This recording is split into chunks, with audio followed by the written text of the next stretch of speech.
My daughter slammed her hand against the marble dining table and screamed, "Shut up, Dad. Nobody cares what you think you are, just a spare part in this house, so finish your food and go to your room." The crystal wine glass in front of me trembled. My son-in-law Brian smirked behind his napkin.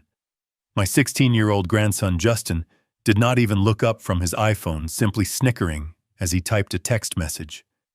For 71 years, I have lived by a code of logic and logistics. I served as a director of logistics for a global shipping firm for 3 decades. I moved cargo across oceans. I managed crises that could bankrupt nations. I have never been told to shut up in my own home. I did not yell back. I did not throw my plate. I simply looked at Rachel. I looked at the woman I had raised. The woman whose private school tuition cost more than my first house. The woman who was currently wearing a diamond necklace I bought for her mother. I stood up. The chair legs scraped against the hardwood floor. I walked out of the dining room, and I never went back. Before I continue this story, please let me know where you are watching from in the comments below. Hit like and subscribe if you have ever had to walk away from people who did not know your worth. My name is Harold Anderson, but everyone calls me Hal. I am 71 years old, and for the last 5 years I have been a ghost in my own mansion. I sat in my study earlier that afternoon staring at a piece of paper that made my blood run cold. It was the monthly statement for the American Express Platinum card I authorized for Rachel. $14,500. The itemized list was a testament to her vanity. Pilates private sessions, a weekend spa retreat in Napa, 3 designer handbags. I picked up my pen, a heavy Mont Blanc that my late wife Catherine gave me for our 25th anniversary. I signed a check for $4,000 to a catering company called Elite Bites. This was for tonight's dinner. Rachel wanted to impress her friends from the country club. She told me I was paying for it because it was my contribution to the household expenses. I placed the check in an envelope. I looked around the room. This study was the last sanctuary I had left. This house in Greenwich, Connecticut is worth $2 million. I bought it cash 10 years ago so Catherine and I could retire in comfort. It has 6 bedrooms, a pool, and a 3-car garage. But I do not sleep in the master bedroom anymore. 3 years ago, Rachel told me that she and Brian needed more space. They said my snoring was keeping them awake even though their room was down the hall.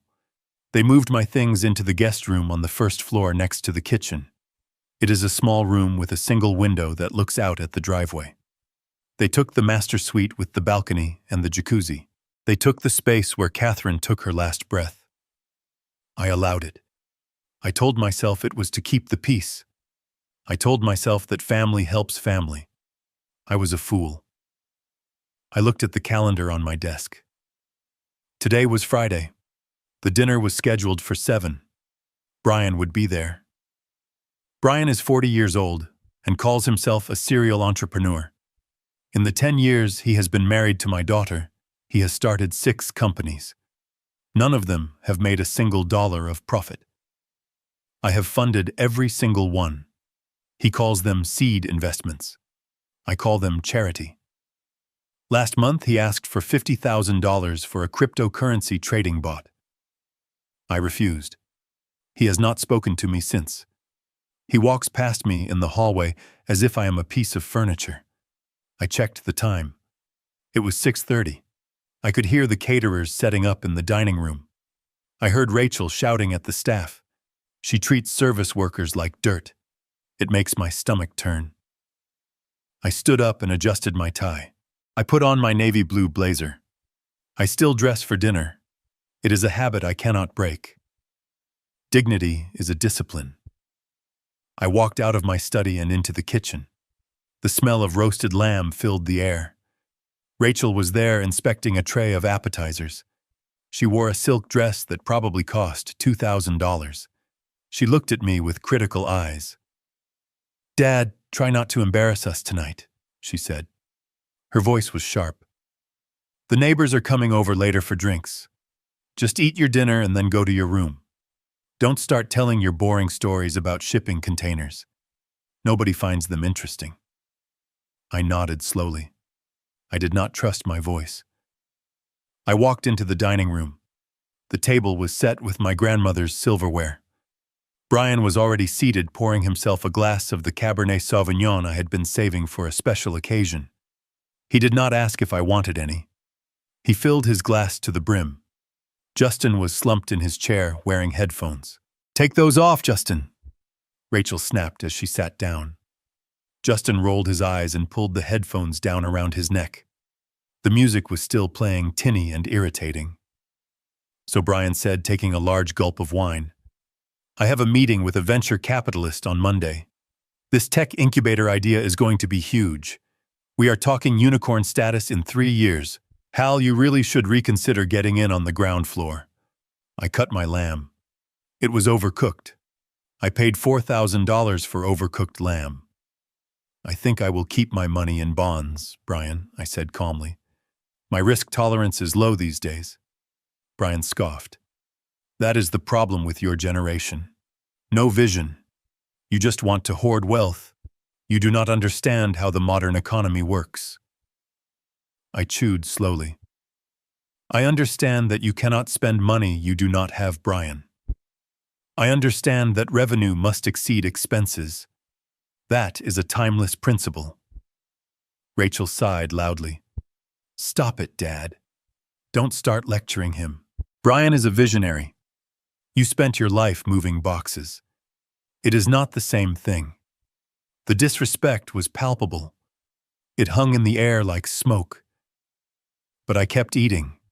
I had endured this for years. I told myself it was for Justin. I wanted to be a grandfather. I wanted to be a male role model for the boy. But Justin was becoming a clone of his father. Maria, the housekeeper, came in to refill the water glasses. Maria has worked for me for 15 years. She nursed Catherine when she was sick. She is a good woman. As she poured water into Justin's glass, her hand shook slightly, and a few drops spilled onto the tablecloth. "Watch it, you idiot," Justin snapped. "Are you blind? Look what you did." He shoved his glass away, and water sloshed onto Maria's apron. She flinched and began to apologize profusely. "I'm so sorry, sir. I will clean it up." "Leave it," Justin said. "Just get out of my face. You are incompetent." Something inside me snapped. It was a small sound, like a dry twig breaking in a winter forest. It was the sound of my patience finally dying. I placed my fork down. "Apologize to her, Justin," I said. My voice was low, but it carried across the room. Justin looked at me with a sneer. "What? You heard me. You were rude. Maria is a human being. You will apologize to her right now." Justin laughed. A short, cruel sound. "She is the help, Grandpa. That is what she is paid for. To get yelled at when she messes up." He looked at his mother for support. Rachel was sipping her wine, looking bored. "Dad, leave him alone," Rachel said. "He is a teenager, and Maria is clumsy. She ruined the tablecloth." I looked at my daughter. I looked at the woman I held in my arms when she was born, the woman I comforted when she scraped her knee, the woman whose tuition debts I paid off so she could start her life debt-free. "Rachel," I said, "you are raising a brat. If you do not correct him now, he will become a useless man, just like his father." The room went silent. Brian turned purple. He slammed his wineglass down. "Hey, watch your mouth, old man. You are living in our house. You should show some respect." Our house. The words echoed in my ears. "This house is in my name, Brian," I said. "I bought it. I pay the taxes. I pay the electricity that powers your video games. I pay for the food in your stomach. You are a guest here. A permanent, ungrateful guest." That was when it happened. Rachel stood up. Her face was twisted with rage. "Shut up, Dad," she screamed. "Just shut up. I am so sick of your arrogance. Nobody cares what you think. You are just a spare part in this house. We only keep you around because we feel sorry for you. You are a lonely, bitter old man. So finish your food and go to your room. And stay there. I looked at her. I looked at Brian, who was smirking. I looked at Justin, who was typing on his phone again, probably telling his friends how his grandpa was causing a scene. I felt a strange sensation wash over me. It was not anger. It was not sadness. It was clarity. Absolute, cold clarity. For years I had been terrified of being alone. I tolerated the insults, the theft, the disrespect because I thought loneliness was the worst fate. But looking at these three people, these parasites feeding on my life force, I realized I was already alone. I had been alone since Catherine died. These people were not my family. They were my tenants. And they were delinquent. I did not say a word. I did not finish my food. I stood up. I smoothed my blazer. I turned around and walked out of the dining room. "Where are you going?" Rachel shouted after me. "Do not walk away when I am talking to you." I ignored her. I walked down the hallway past the guest room that was supposed to be my bedroom. I did not go in. I walked straight to my study. I closed the door and locked it. I went to the wall safe behind the painting of the ship I used to captain. I spun the dial. 041252, Catherine's birthday. The heavy steel door clicked open.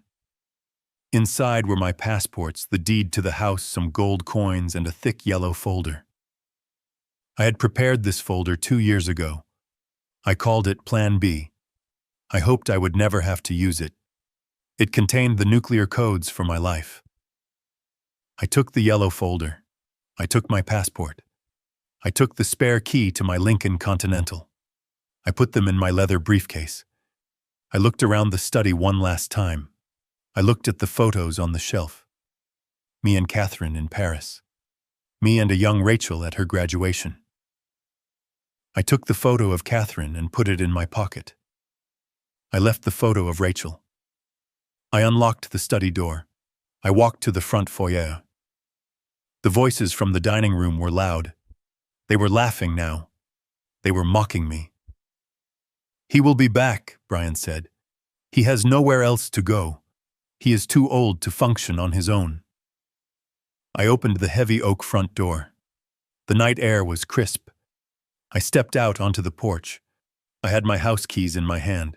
The brass key to the front door. The silver key to the back gate. The electronic fob for the alarm system. Rachel opened the dining room door and stuck her head out into the hallway. "Dad." "Where are you going? It is 8 o'clock. You cannot drive at night. Your eyes are bad." My eyes were perfect. I had LASIK surgery 6 months ago. I just never told them because I didn't want to drive them to the mall. "I am going out," I said. "Don't be ridiculous," Rachel huffed. "Come back inside. If you leave now, do not expect me to open the door for you at midnight. I am changing the alarm code." I looked at the keys in my hand. I looked at the manicured lawn that I paid $500 a month to maintain. I looked at the house that was supposed to be my legacy. "You do not have to worry about that, Rachel," I said. I raised my arm and threw the keys. They sailed through the air, catching the light from the porch lantern. They landed with a soft clatter in the dense, thorny rose bushes that lined the driveway. Rachel gasped. "What are you doing? Have you lost your mind? Pick those up right now." I turned my back on her. I walked to my car. I got in and started the engine. The V6 engine purred. It was a sound of power. It was a sound of freedom. I backed out of the driveway. I saw Rachel standing in the doorway, screaming something, but I could not hear her through the soundproof glass. I did not look back. I drove down the long, winding driveway and turned onto the main road. I drove for 30 minutes until I reached the city center. I pulled up to the valet stand at the Ritz-Carlton. "Good evening, sir," the valet said, opening my door. "Welcome back, Mr. Anderson." I handed him the keys. "Keep it close, son," I said. "I might need it in the morning." I walked into the lobby. The marble floors shone. The air smelled of fresh lilies. I approached the reception desk. The manager knows me. I have maintained a corporate membership here for 20 years. Another thing Rachel did not know. "Mr. Anderson, what a surprise," the manager said. "We were not expecting you." "I need a suite, Michael," I said, "for an indefinite period. And I need you to send a bottle of your best scotch to the room." "Certainly, sir." The usual. I went up to the penthouse suite. I sat on the velvet sofa and poured myself a drink. I took a sip. It burned in a good way. I pulled my phone out of my pocket. I had 15 missed calls from Rachel. 7 text messages. "Where are you?" "This isn't funny, Dad. Pick up the phone. You are acting like a child. We are worried sick. Brian is going to call the police. Answer me." I did not answer. I opened my contacts list and scrolled down to the letter L. Leonard Ross. Leonard has been my lawyer and my best friend for 40 years. He is the nastiest shark in the legal waters of New York, but he is loyal to me. I pressed call. It rang twice. Hal Leonard's voice was gravelly. "It is 9 o'clock on a Friday. Did someone die?" "Not yet," I said. "But the old Hal Anderson is dead." "What happened, Hal?" "They crossed the line, Leonard. Rachel told me to shut up. She told me I was a spare part." There was a silence on the line. Then Leonard let out a low, dangerous chuckle. "So it is time." "Yes, Leonard," I said. "It is time." "Open the yellow file." "Are we going with the scorched earth protocol?" Leonard asked. I looked out the window at the city lights below me. I thought about the disrespect, the theft, the cruelty. I thought about Brian's smirk. "No, Leonard," I said. "Scorched earth is too quick. I want the slow squeeze. Initiate phase 1. Cut the cards, freeze the accounts, and call the power company." "You want me to turn off the lights?" Leonard asked. "I want you to turn off everything I said. Let them sit in the dark." I hung up the phone. I finished my scotch. For the first time in 5 years, I slept like a baby. The next morning, I woke up at 7. I ordered coffee and eggs Benedict from room service. I ate slowly, enjoying the silence. I picked up my iPad and opened the security camera app connected to the house. I had installed cameras everywhere 2 years ago after I noticed cash missing from my wallet. Rachel and Brian thought they were just outdoor security cameras, but I had internal feeds in the kitchen and the living room. They had no idea. I watched the feed. It was 10 in the morning. Rachel walked into the kitchen wearing her silk robe. She looked hungover. She opened the cupboard where the expensive Colombian coffee was kept. It was empty. I had taken the last bag with me in my briefcase. She slammed the cupboard shut.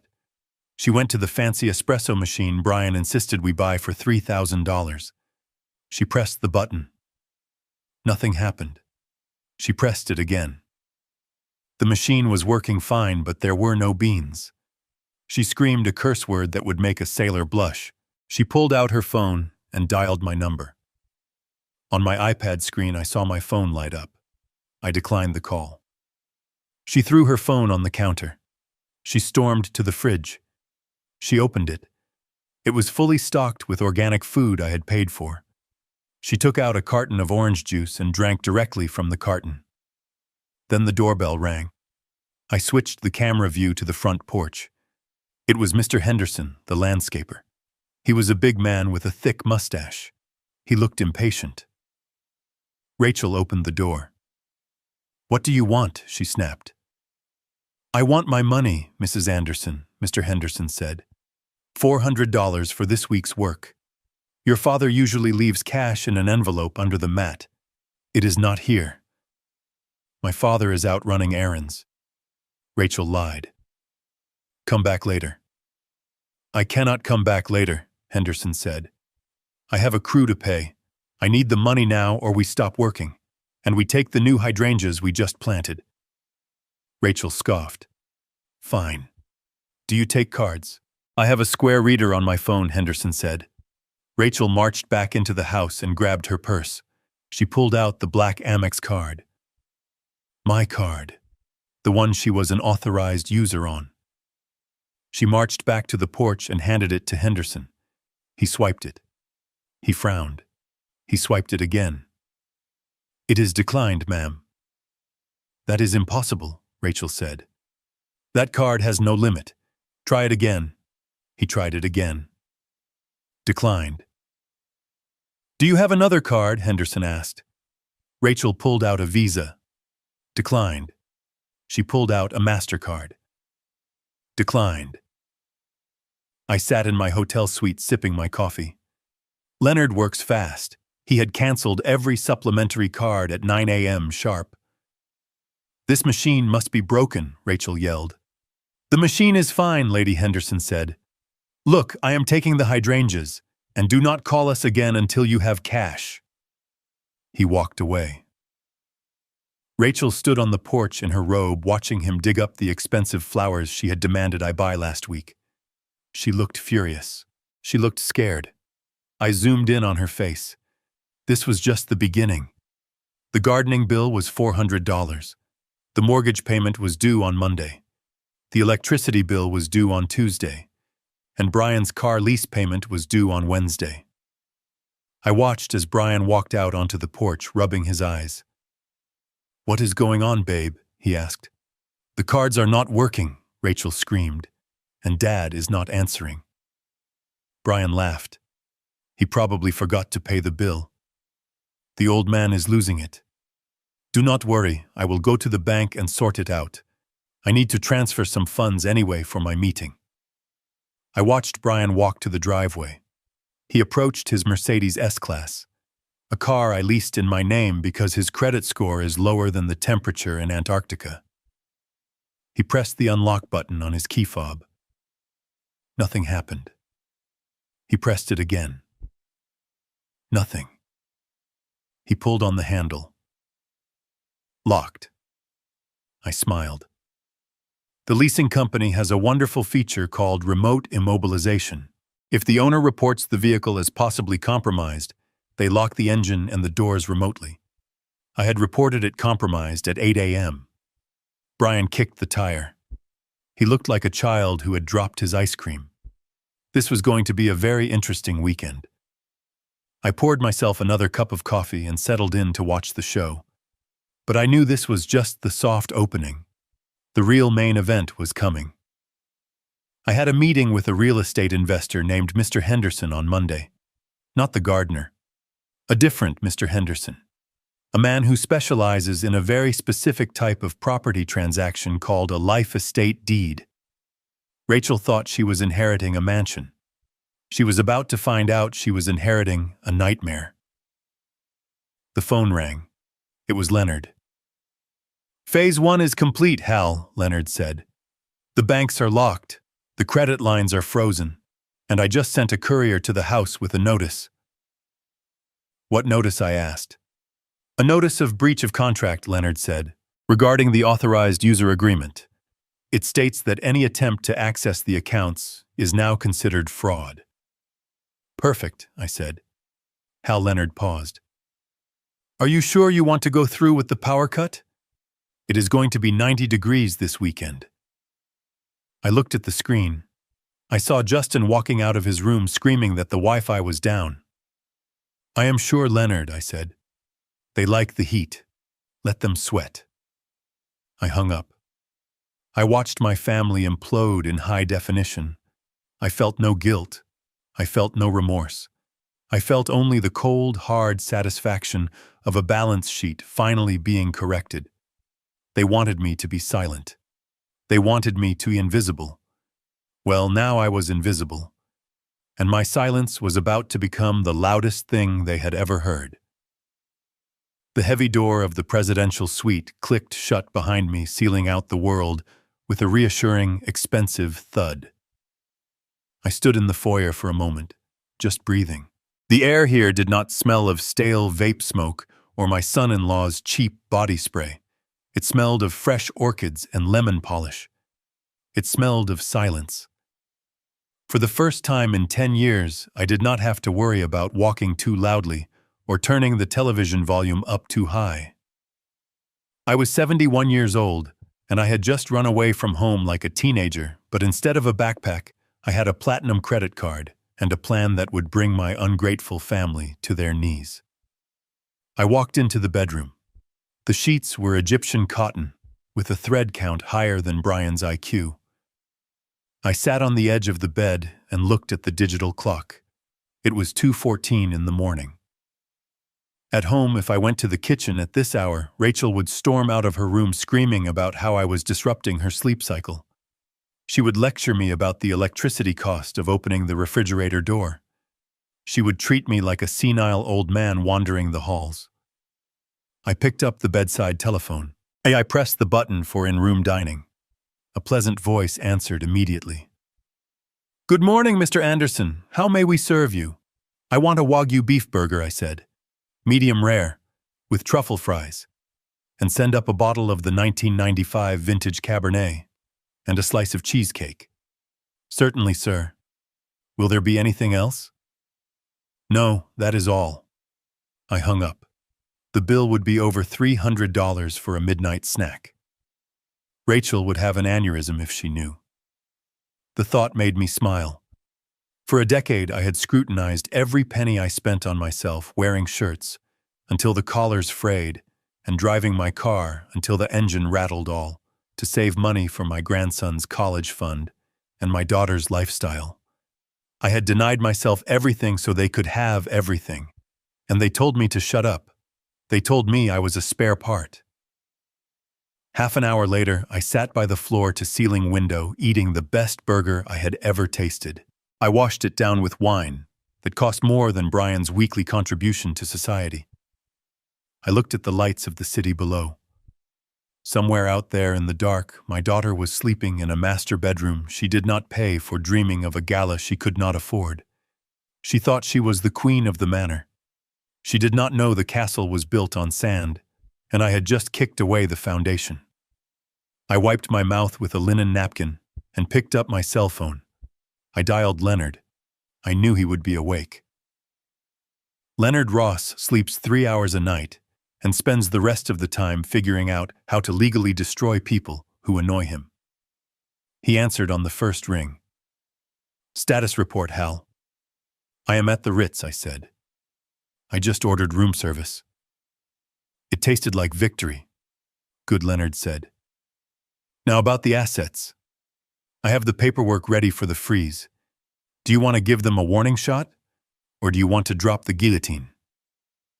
"Drop it," I said. "I want full Phase 1 implementation." "Understood," Leonard said. "I am logging into the joint accounts right now. I am transferring the liquid cash into a holding trust in your name only. By the time they wake up, the checking account balance will be 0.00. "Do it," I said.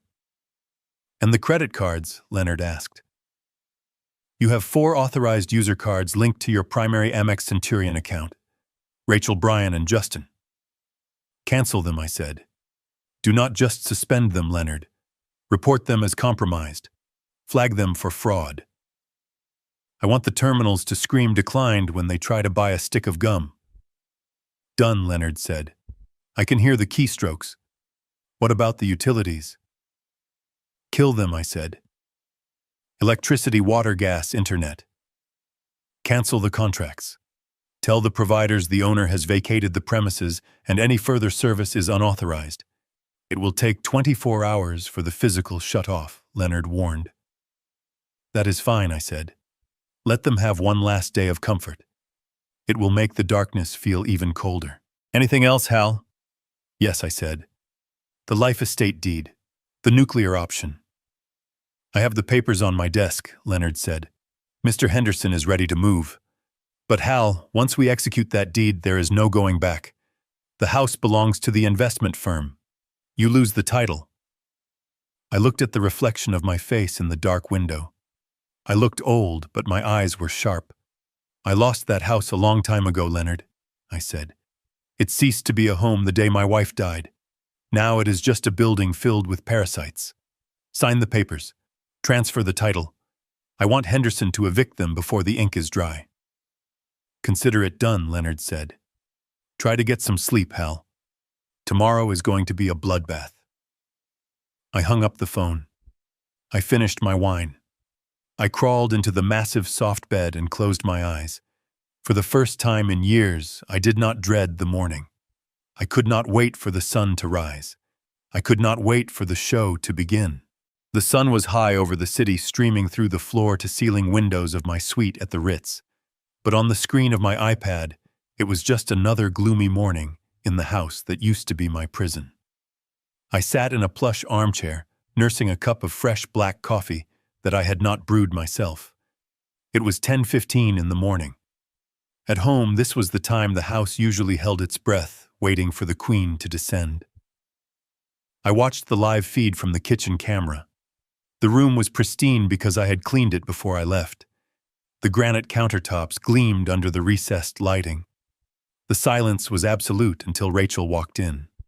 She was wearing a silk kimono that cost $600, a gift from me last Christmas, which she had complained was the wrong shade of peach. Her hair was a mess and she was dragging her feet. She went straight to the coffee pot on the counter. For 10 years, my morning routine had been a military operation designed to service her comfort. I would wake up at 5:30. I would grind the beans. I would ensure the water was filtered. By the time Rachel woke up at 10, there would be a fresh pot of artisanal roast waiting for her, alongside sliced fruit and toast. Today, the pot was cold and empty. The fruit bowl was bare. I saw her stop. She stared at the empty machine. She blinked slowly as if she were witnessing a violation of the laws of physics. She turned around and looked at the door to the guest room. "Dad," she yelled. Her voice was raspy with sleep. "Dad, where's the coffee?" There was no answer. I took a sip of my own coffee in the hotel room. It was delicious. She groaned and marched over to the machine. She opened the lid. Empty. She opened the canister where I kept the beans. Empty. I had poured them into the trash before I left. Petty perhaps, but effective. She slammed the canister down. "Useless old man," she muttered. She tried to operate the digital interface of the machine. She pressed buttons randomly. Rachel is a woman who claims to be a marketing genius, yet she cannot operate a coffee maker because she has never had to. She grew up with a father who fixed everything before it could break. She poked the screen harder. The machine beeped an error code. She kicked the cabinet. I felt a cold satisfaction. This was the first crack in the façade. She was not angry because she was thirsty. She was angry because the service had stopped. The invisible servant was gone. The doorbell rang. It was a sharp, intrusive sound. Rachel jumped. She looked at the digital clock on the oven. 10:20. She tightened her robe and walked to the front door. I switched the camera feed to the porch camera. Standing there was Mr. Kowalski. He has been taking care of the grounds for 5 years. He is a hard-working man who runs a cash-only business. Every Saturday morning at 10:30 sharp, I would hand him an envelope with $400. Rachel knew this. Or rather, she knew the lawn magically stayed manicured, but she never concerned herself with the mechanics of the transaction. She opened the door. She did not smile. "What is it?" she asked. Mr. Kowalski took off his cap. He looked uncomfortable. "Good morning, Mrs. Anderson. I am just waiting for your father. He usually has the envelope ready." "My father is not here right now," Rachel said dismissively. "You can come back next week." Kowalski shifted his weight.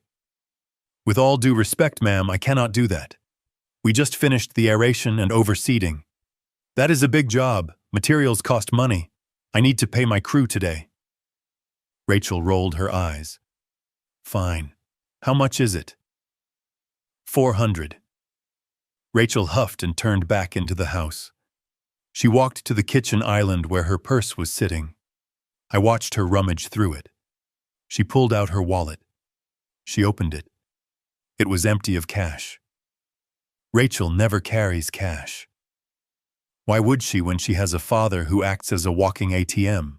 She pulled out the black card, the heavy titanium American Express Centurion card. It shines under the kitchen lights. It is a symbol of ultimate buying power.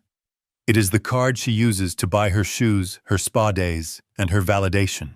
It is the card linked directly to my primary account. The card I had Leonard report as stolen at 9 o'clock this morning. She walked back to the front door. "I do not have cash," she said, handing the card to Kowalski. "Do you have a reader?" Kowalski nodded.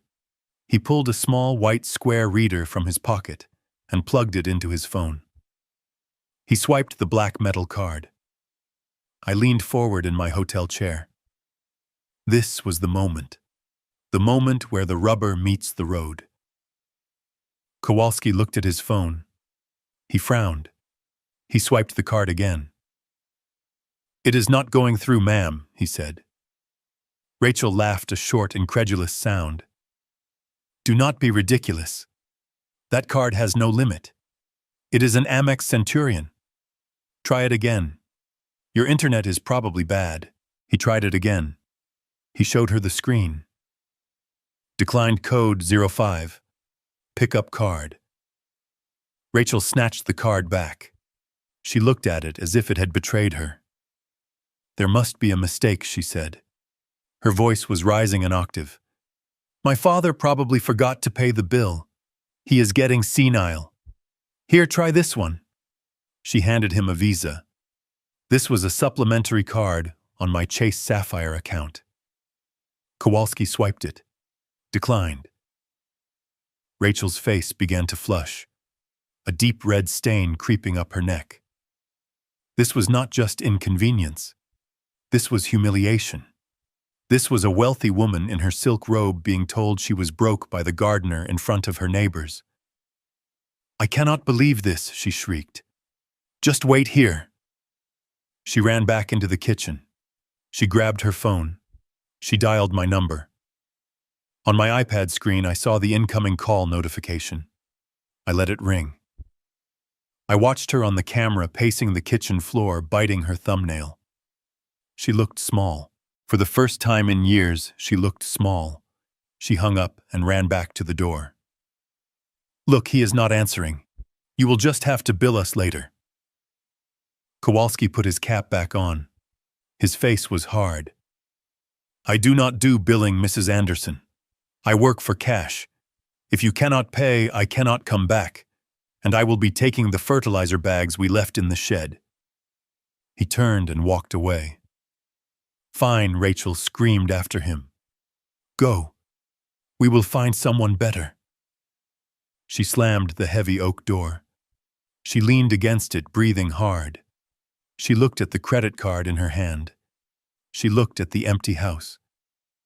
For 38 years, she has walked through life with a safety net woven from my bank accounts.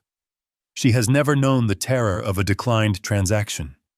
She has never known the shame of not being able to pay a man for his honest work. She walked back to the kitchen. She opened the fridge and stared blankly at the shelves. She was looking for comfort, but there was none. She was looking for answers, but the house was silent. She slammed the fridge door. "Dad," she screamed into the empty room. "Dad, pick up the damn phone." I took another sip of my coffee. It was getting cold, but it still tasted sweet. I did not pick up the phone. I simply watched. This was the first lesson. The world does not care who your father is if the card does not swipe.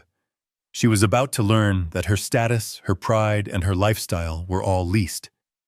And the lease had just expired. My iPhone sat on the polished mahogany desk of the hotel suite, vibrating with the relentless persistence of a trapped insect. I did not turn it off. I did not put it in a drawer.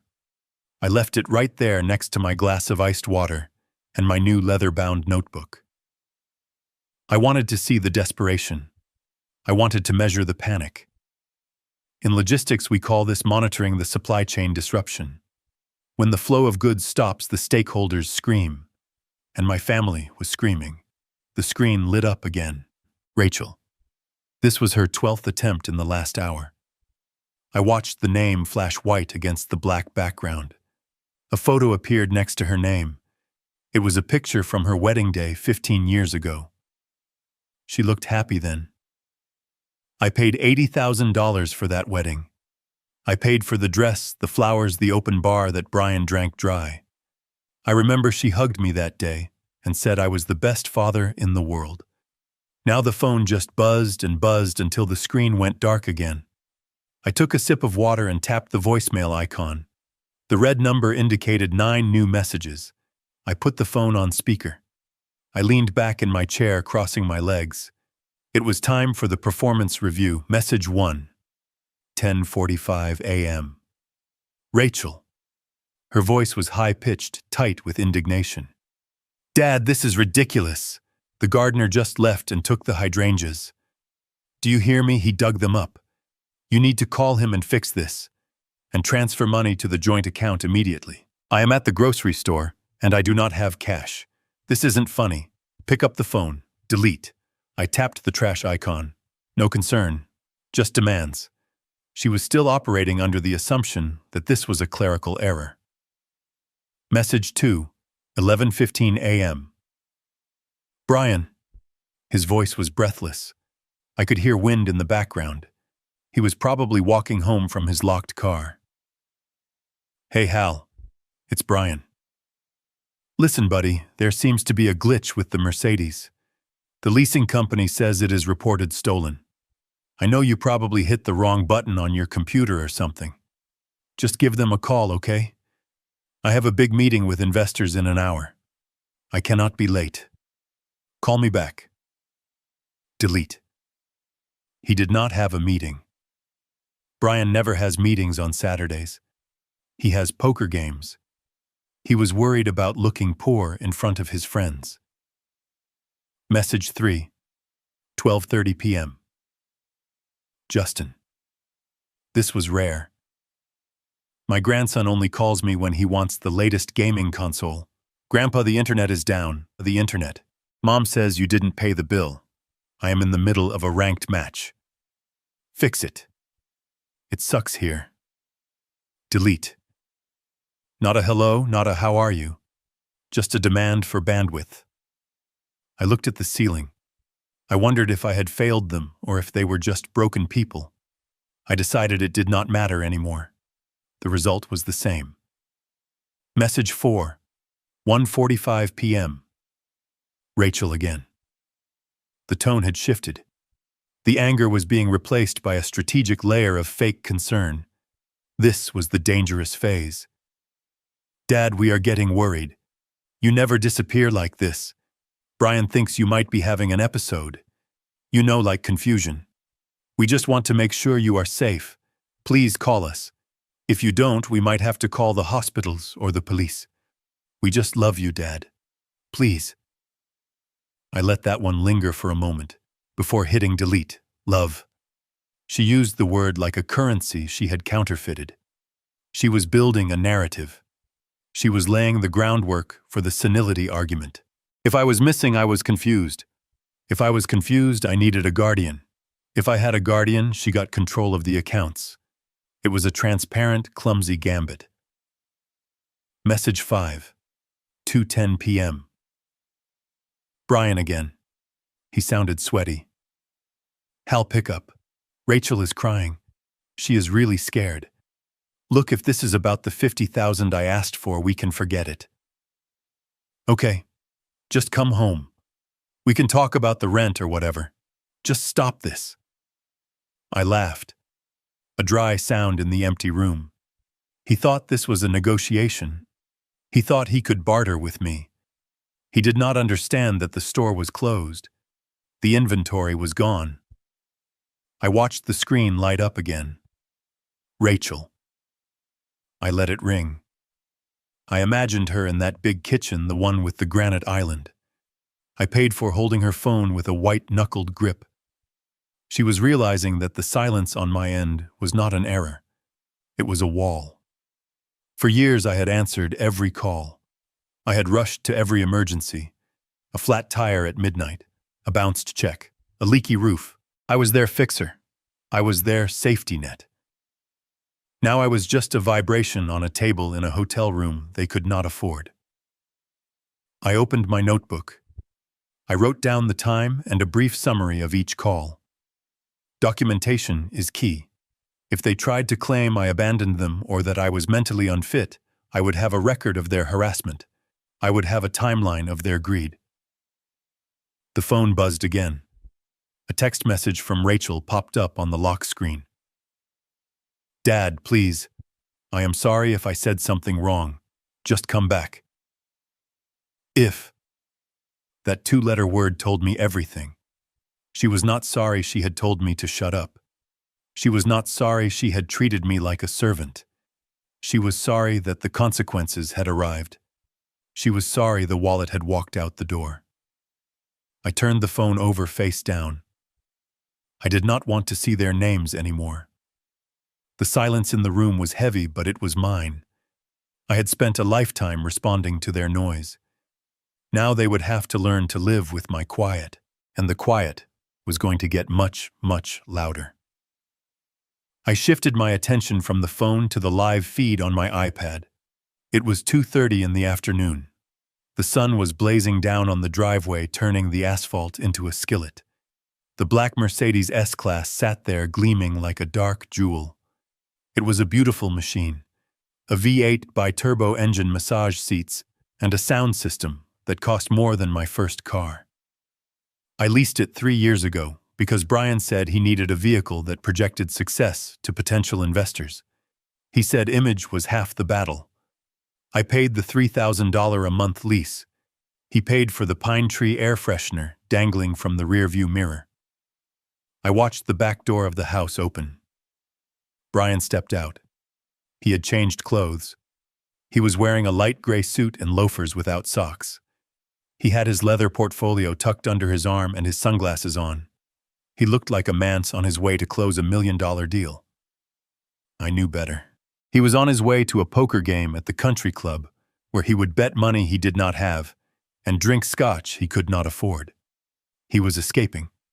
He was leaving Rachel to deal with the gardener and the empty fridge while he went to play big shot with his friends. He walked with a swagger. He adjusted his cuffs. He looked at the house one last time, shaking his head with a look of annoyance. He was probably muttering about how unreasonable I was being, about how inconvenient it was that the old man had thrown a tantrum. He approached the car. He pressed the unlock button on the key fob. The lights flashed. The mirrors unfolded. The car welcomed him. It did not know yet that it was a trap. He opened the heavy driver's side door and slid into the Napa leather seat. He closed the door. I could imagine the silence inside. The S-Class is built like a vault. It seals out the world.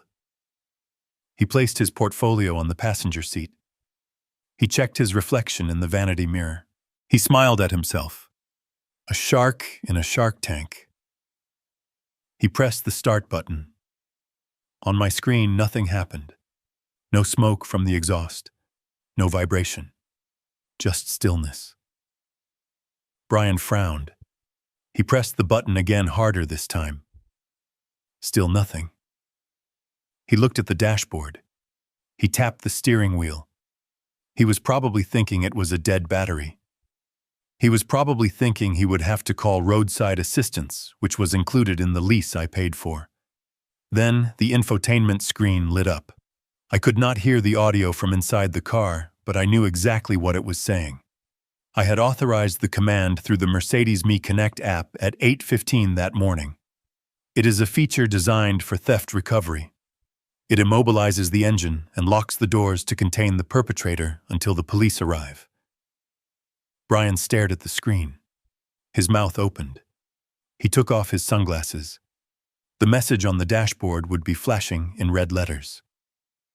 Vehicle reported stolen. Engine disabled. Authorities notified.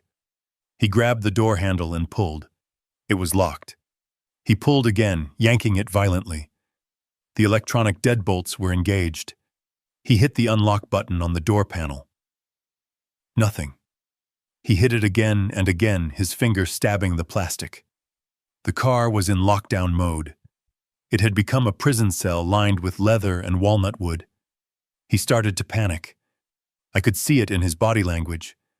He turned toward the passenger door and lunged across the console. He pulled that handle. Locked. He tried the back doors. Locked. He was trapped. The sun beat down on the black roof.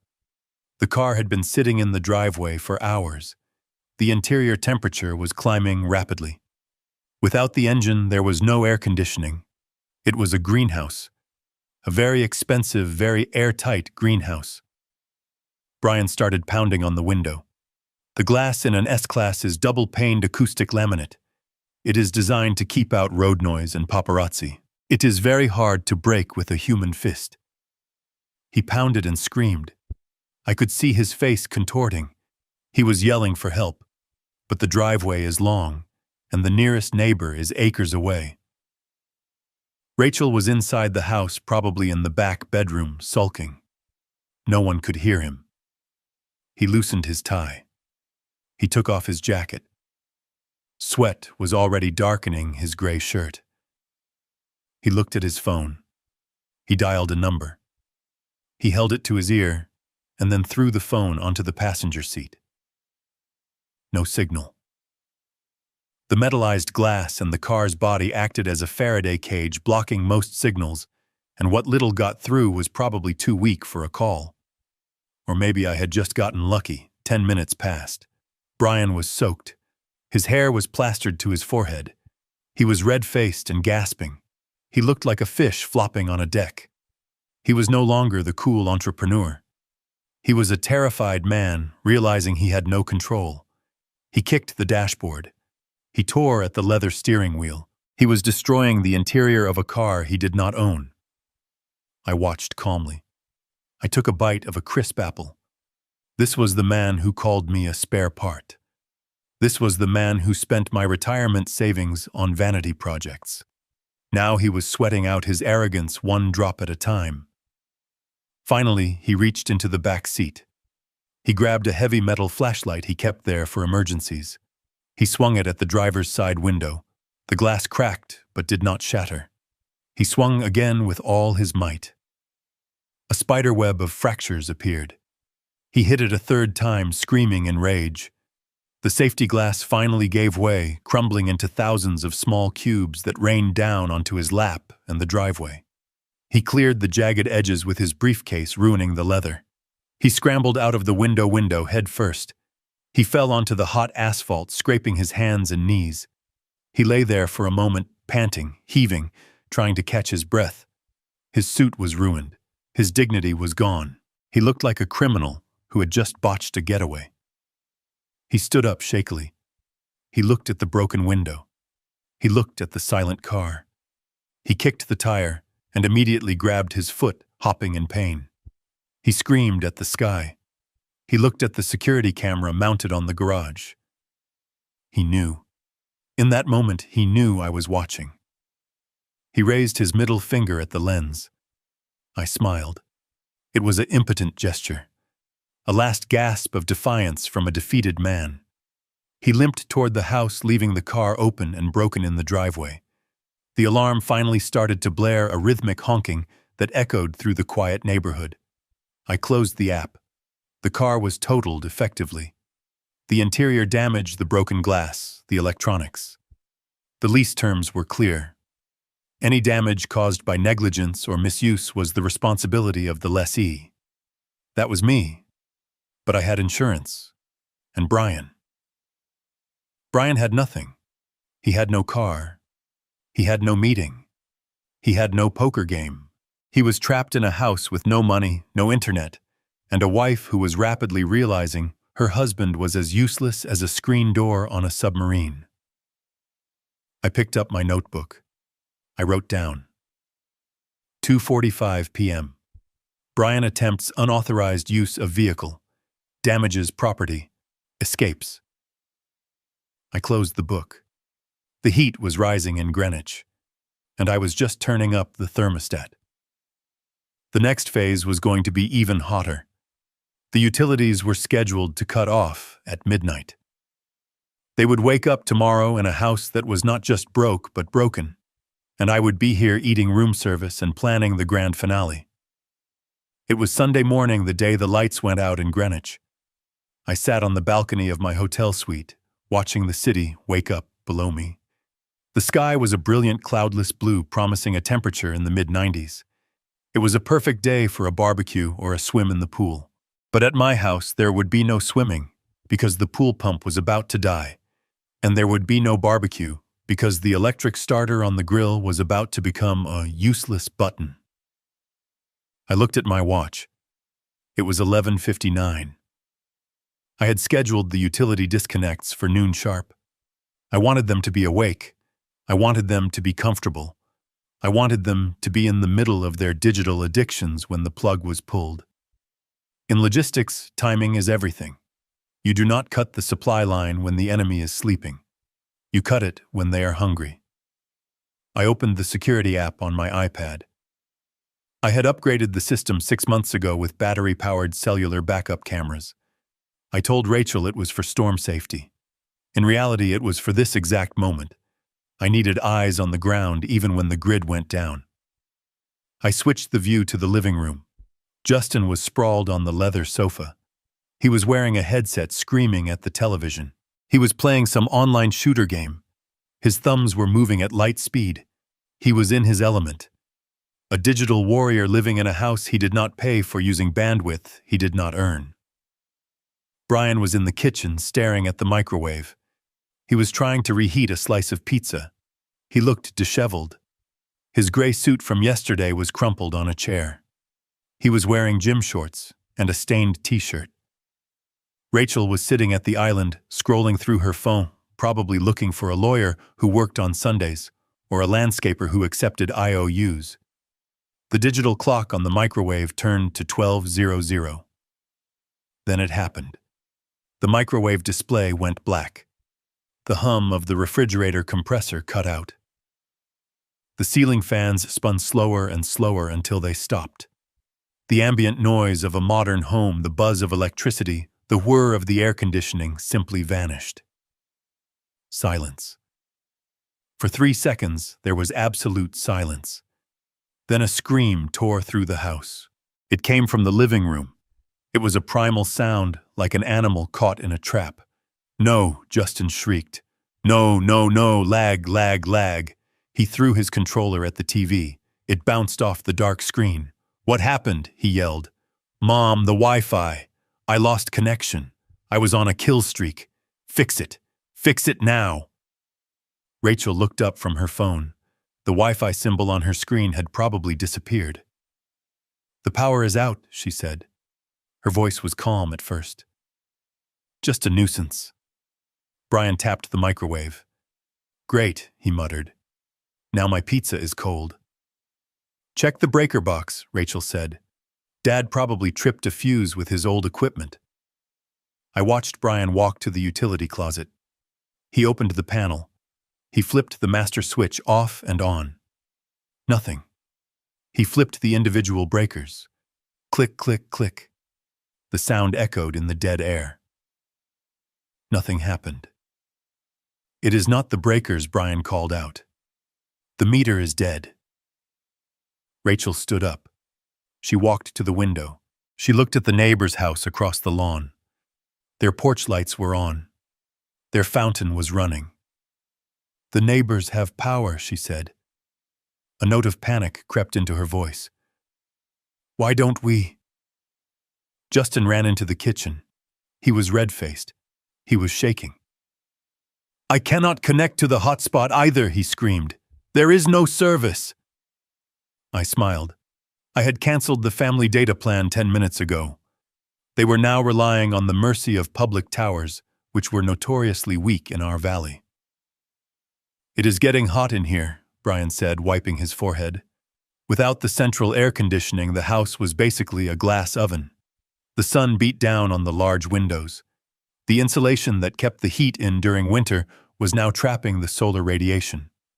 The temperature inside would climb to 90 degrees within hours. Rachel went to the sink to get a glass of water. She turned the handle.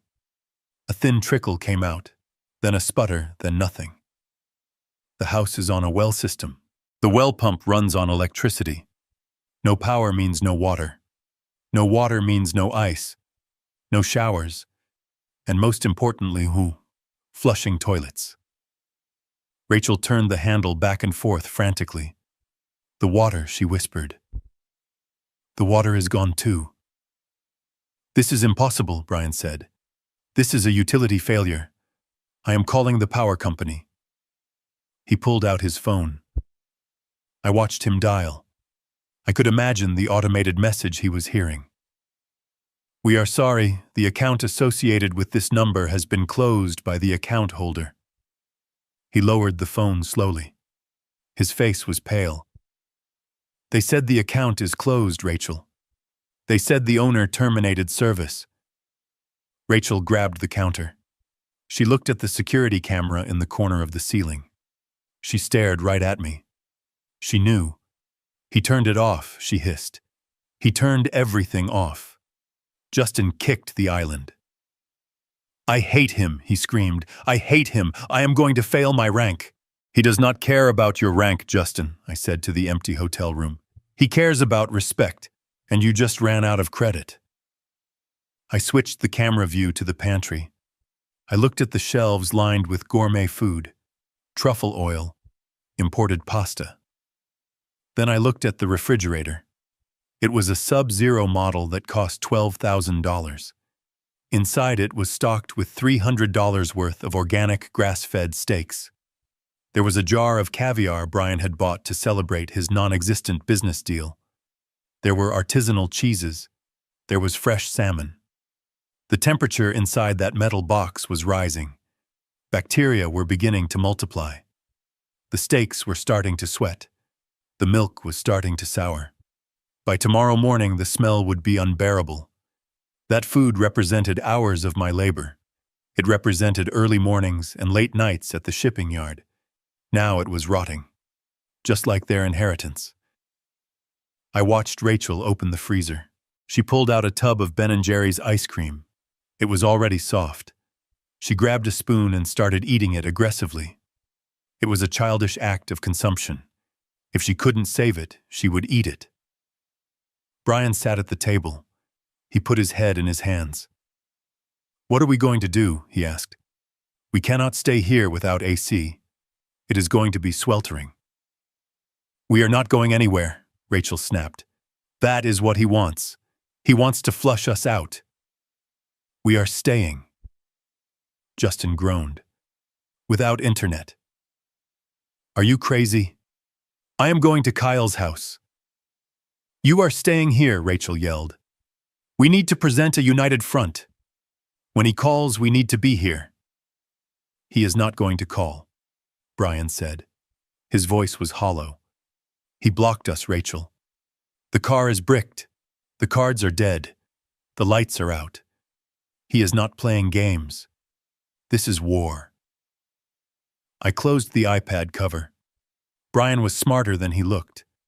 It was indeed war. And I had just cut off their supply lines.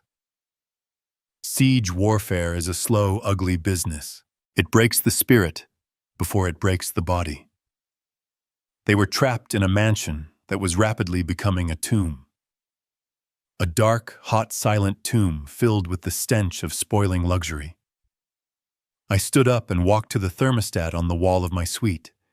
I turned it down to 68 degrees. A cool breeze drifted from the vents. I ordered a glass of iced tea. I had all the time in the world. They had until the ice cream melted, and it was melting fast. It was 4:00 in the afternoon when the inevitable knock came at the door of my suite. It was not the soft, rhythmic tap of the housekeeping staff coming to turn down the bed, nor was it the brisk, professional knock of the room service waiter delivering my afternoon tea. This was a heavy, authoritative pounding. It was the sound of the state demanding entry. I did not jump. I did not panic. In the world of logistics, you learn that every action has a reaction, and I had calculated this specific reaction 12 hours ago. I stood up from the desk where I had been reading the Wall Street Journal. I checked my reflection in the mirror. I was wearing a fresh white dress shirt, pressed crisp trousers, and my reading glasses. I looked like a retired executive enjoying a vacation, not a confused geriatric wandering in a fog. I walked to the door and looked through the peephole. 2 uniformed officers from the Greenwich Police Department stood in the hallway. One was a young man looking tense and ready for a struggle. The other was a veteran sergeant looking tired. They expected to find a senile old man, perhaps in his pajamas, perhaps shouting at the television. I opened the door. "Good afternoon, officers," I said. My voice was calm, level, and welcoming. "Can I help you, gentlemen?" The sergeant blinked. He looked at the room number on the brass plaque, then back at me. The disconnect between the description he had been given and the reality standing before him was palpable. "Are you Harold Anderson?" the sergeant asked. "I am," I replied. "Please come in. It is cooler inside." They stepped into the suite. Their eyes scanned the room. They saw the organized desk, the made bed, the absence of chaos. They saw a man in control of his environment. Mr. Anderson, the younger officer, began, his hand resting near his belt. "We received a call from your daughter, Rachel Anderson. She is very concerned. She stated that you have been missing for 24 hours, that you suffer from advanced dementia, and that you require medication for a heart condition which you left behind. She believes you are a danger to yourself." I smiled. It was a thin smile. Rachel had played the silver alert card. It was a desperate move. She wanted to weaponize the police to drag me back to the house, to force me back into my role as the ATM. She had lied about the medication. My heart is as strong as an ox. I motioned to the sitting area. "Please sit down," I said. "Would you like a bottle of water? Or perhaps some Earl Grey tea?" It just arrived. The officers exchanged a glance. The tension was leaving their shoulders. A man offering Earl Grey tea usually is not having a psychotic break. "No, thank you, sir," the sergeant said. "We just need to verify your well-being. Your daughter was quite insistent. She said you might be disoriented and aggressive." I walked to my desk. I opened my leather briefcase. I took out a crisp white envelope. I had visited Dr. Arthur Cohen, the top neurologist in Connecticut, at 9 o'clock that morning. I had paid cash for an expedited evaluation. I knew Rachel would try to question my sanity, so I bought the proof of my sanity before she could even dial 911. I handed the document to the sergeant. "Officer, I anticipated this visit," I said. "This is a notarized affidavit of mental competency signed 6 hours ago by Dr. Cohen. It states that I am fully oriented, cogent, and capable of making my own financial and medical decisions. It also states that I have no history of dementia and no required heart medication." The sergeant read the paper. His eyebrows went up. He passed it to his partner. "This is dated today," the sergeant said. "Correct," I said. "You see, officers, my daughter is not worried about my health. She is worried about her lifestyle. Yesterday, I stopped paying her bills. I cut off her credit cards, and I left her house, which I own. She is trying to use you to intimidate me into returning so I can resume paying for her mistakes." The sergeant let out a long breath. He looked at the luxury suite. He looked at me. He realized he had been used as a pawn in a domestic financial dispute.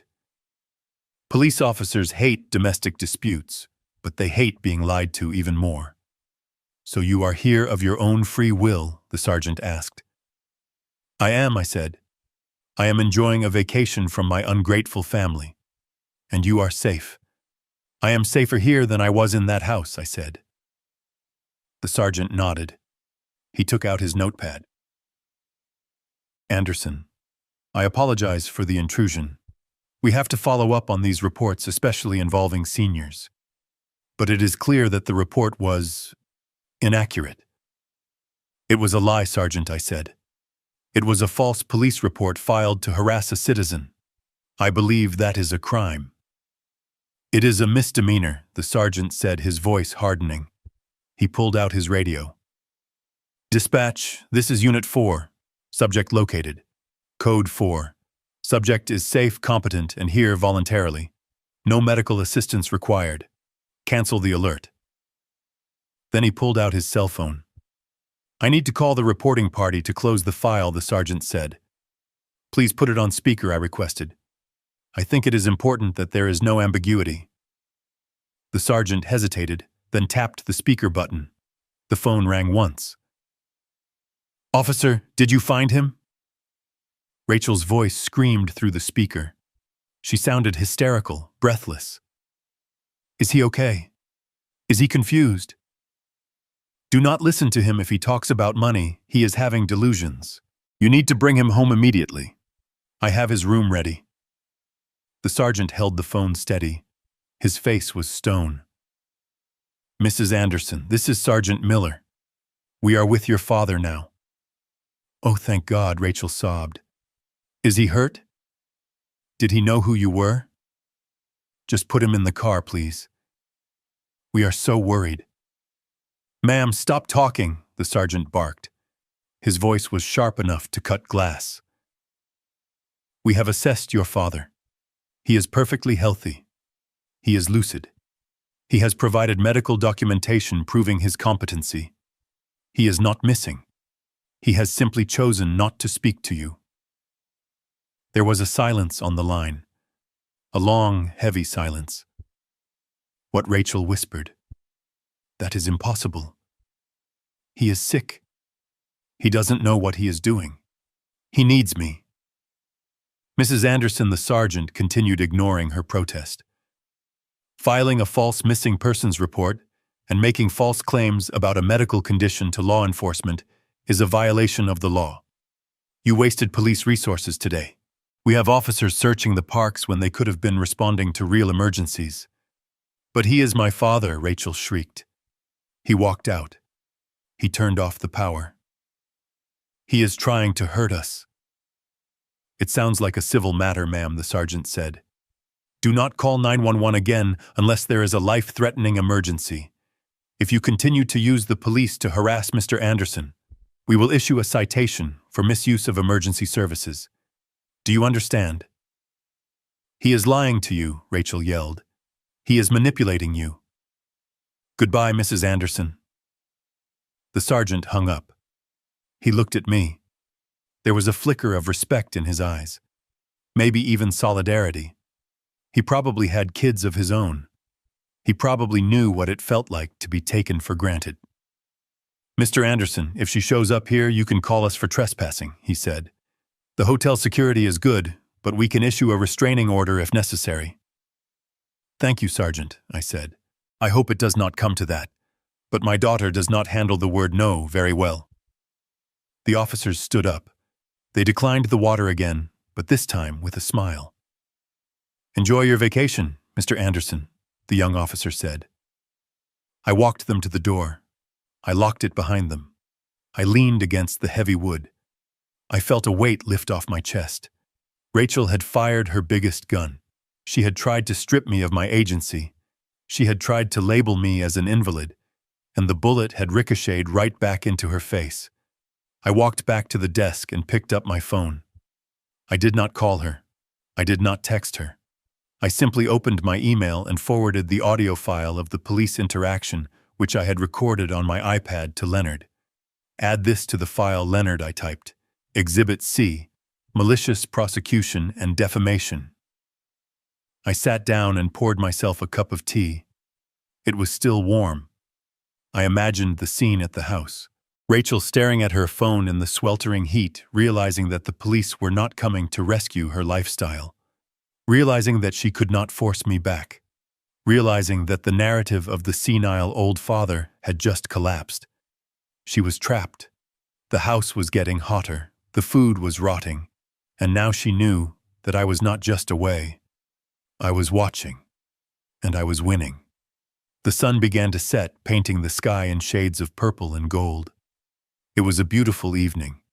I decided to go down to the hotel bar for a jazz concert. I put on my jacket. I checked my wallet. I had freedom in my pocket, and it felt lighter than air. The game of cat and mouse was over. Now we were entering the end game, and Rachel was running out of moves. I returned to my suite at 8 in the evening. The jazz concert downstairs had been excellent, a soothing balm of saxophone and piano that washed away the residual tension of the police visit. I felt lighter than I had in years. I felt unbreakable. The hotel staff had turned down the bed and placed a small chocolate on the pillow. It was a detail of care that my own daughter had never managed in a decade of living under my roof. I walked to the window. The city was a grid of amber light. Somewhere in the dark distance, 20 miles away, my house was sitting in blackness. I checked the weather app on my phone. The temperature in Greenwich was still 82 degrees with high humidity. Inside a sealed house without ventilation, it would be closer to 95. The air would be thick and stagnant. The darkness would be absolute. I poured myself a glass of sparkling water and sat in the leather armchair facing the view. I picked up my phone. It had been silent for 2 hours. Rachel was regrouping. She was realizing that the silver alert had failed. She was realizing that the police were not her private security force. She was realizing that she was losing. Then the phone buzzed. It was a single text message, a long block of gray text against the black screen. It was from Rachel. I put on my reading glasses. I expected an apology. I expected begging. I expected a sob story about how scared she was in the dark. I did not expect what I saw. Dad, you think you are so smart. You think you won because you tricked those cops with some fake doctor's note. You didn't win anything. You just made me angry. And you do not want to see me angry. This is your last chance. Come home tonight. Turn the power back on. Restore the credit cards. Apologize to Brian. If you do not walk through that door by midnight, I am done playing the dutiful daughter. I just got off the phone with Dr. Peterson. You remember him, right? The one who helped the Millers with their difficult aunt. He owes me a favor. He is willing to sign an affidavit stating you have aggressive early-onset dementia and paranoid delusions. He will testify that you are a danger to yourself and others. We will have you involuntarily committed to Shady Pines. Yes, that Shady Pines. The state facility. The one with the lawsuits and the smell of urine. I will get emergency guardianship. I will take power of attorney. And I will stick you in a room where you will never see the sun again. You will die in a cage wearing a diaper while we live in your house. This is not a threat, Dad. This is a promise. Come home, or lose everything. I read the message twice. I felt a cold sensation in my chest. But it was not fear. It was the sensation of a lock clicking into place. It was the feeling of a puzzle finally being solved. For years I had wondered if Rachel was just spoiled, or if she was truly malicious. I had wondered if her selfishness was a habit or a character flaw. Now I had my answer. She was not just ungrateful. She was a predator. She was willing to fabricate a medical diagnosis to imprison her own father in a state-run hellhole just so she could keep her country club membership. She was willing to erase my freedom to secure her comfort. Dr. Peterson. I knew the name. He was a society doctor who hung around the club bar too much. He was known for writing prescriptions for bored housewives who wanted to lose weight or sleep through the afternoon. He was a man with a gambling problem and a loose ethical code. It made perfect sense that Rachel would turn to him. I looked at the timestamp, 8:15 p.m. She had put it in writing. In the world of corporate logistics, we have a saying, if it is not written down, it did not happen. But if it is written down, it is evidence. Rachel had just committed a felony. She had threatened to conspire with a medical professional to commit fraud and unlawful imprisonment. She had attempted to extort me, and she had sent the proof directly to the victim. I did not reply. I did not type out a furious defense.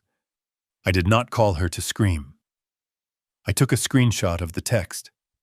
Then I took another, just to be safe. I opened my secure email app. I attached the image. I typed a single line in the subject field. Extortion and conspiracy. Evidence A. I sent it to Leonard Ross. 30 seconds later, my phone rang. It was Leonard. Hal, Leonard said. His voice was low and hard. I just got your email. Did she really send this? Just now, I said. She is dumber than I thought, Leonard said. This is a Class C felony in Connecticut. Attempted larceny by extortion, conspiracy to commit healthcare fraud, and threatening to unlawfully restrain a person. Hal, this is not a family dispute anymore.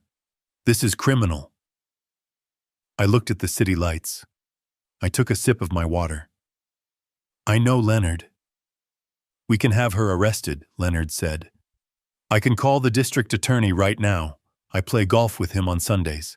We can have a warrant issued by morning. Dr. Peterson, too. He will lose his license before noon. I thought about it. I thought about Rachel in handcuffs. I thought about the scandal. It would be satisfying. It would be justice. Not yet, Leonard, I said. Why, Hal?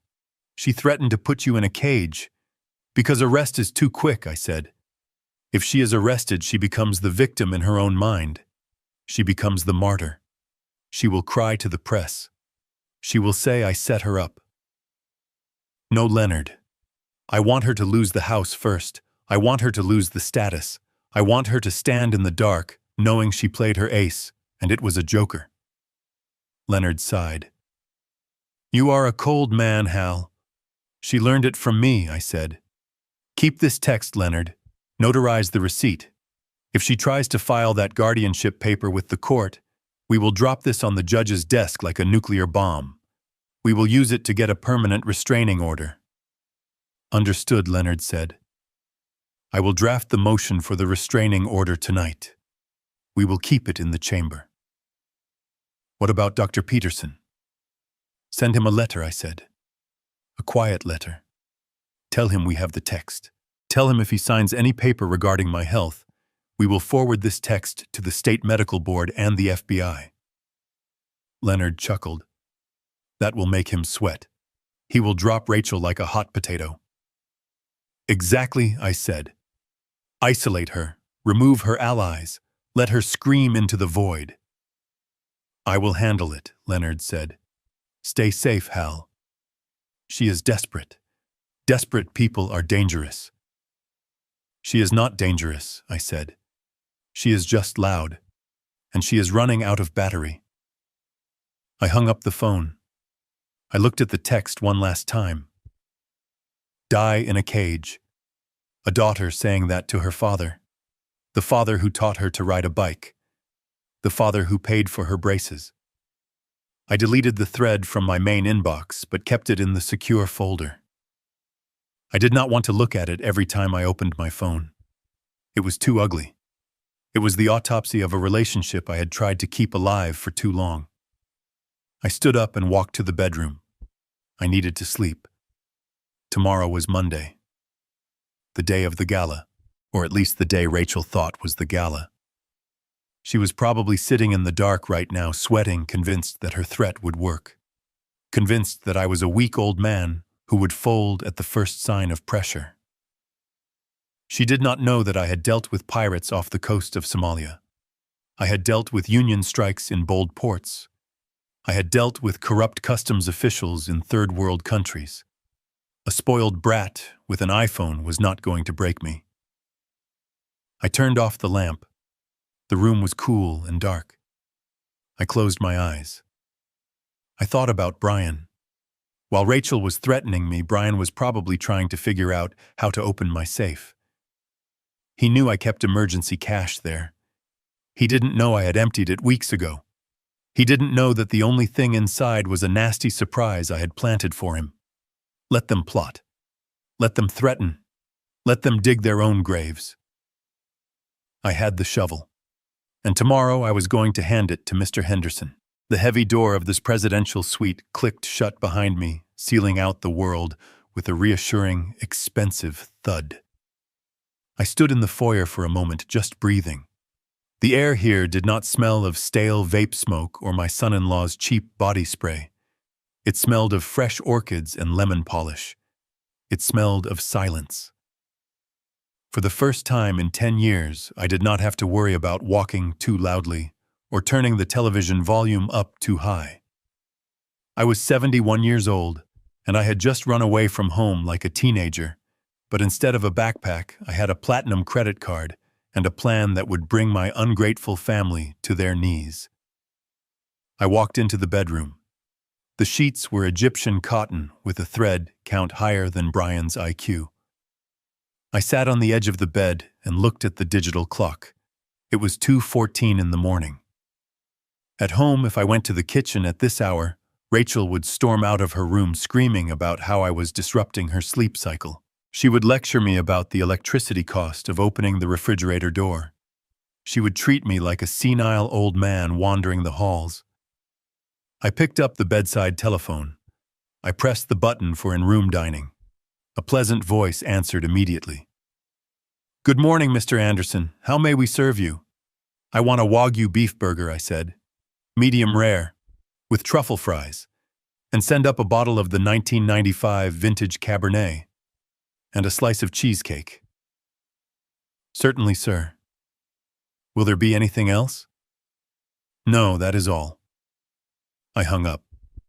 The bill would be over $300 for a midnight snack. Rachel would have an aneurysm if she knew. The thought made me smile.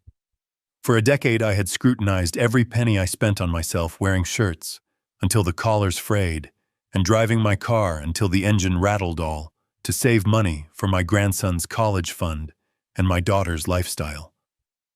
I had denied myself everything, so they could have everything. And they told me to shut up. They told me I was a spare part. Half an hour later, I sat by the floor-to-ceiling window, eating the best burger I had ever tasted. I washed it down with wine that cost more than Brian's weekly contribution to society. I looked at the lights of the city below. Somewhere out there in the dark, my daughter was sleeping in a master bedroom she did not pay for, dreaming of a gala she could not afford. She thought she was the queen of the manor. She did not know the castle was built on sand, and I had just kicked away the foundation. I wiped my mouth with a linen napkin and picked up my cell phone. I dialed Leonard. I knew he would be awake. Leonard Ross sleeps 3 hours a night and spends the rest of the time figuring out how to legally destroy people who annoy him. He answered on the first ring. "Status report, Hal." "I am at the Ritz," I said. "I just ordered room service." It tasted like victory. "Good," Leonard said. "Now about the assets. I have the paperwork ready for the freeze. Do you want to give them a warning shot, or do you want to drop the guillotine?" "Drop it," I said. "I want full Phase 1 implementation." "Understood," Leonard said. "I am logging into the joint accounts right now. I am transferring the liquid cash into a holding trust in your name only. By the time they wake up, the checking account balance will be 0.00. "Do it," I said. "And the credit cards?" Leonard asked. "You have 4 authorized user cards linked to your primary Amex Centurion account. Rachel, Brian, and Justin." "Cancel them," I said. "Do not just suspend them, Leonard. Report them as compromised. Flag them for fraud. I want the terminals to scream declined when they try to buy a stick of gum." "Done," Leonard said. "I can hear the keystrokes. What about the utilities?" "Kill them," I said. "Electricity, water, gas, internet. Cancel the contracts. Tell the providers the owner has vacated the premises and any further service is unauthorized. It will take 24 hours for the physical shut-off," Leonard warned. "That is fine," I said. "Let them have one last day of comfort.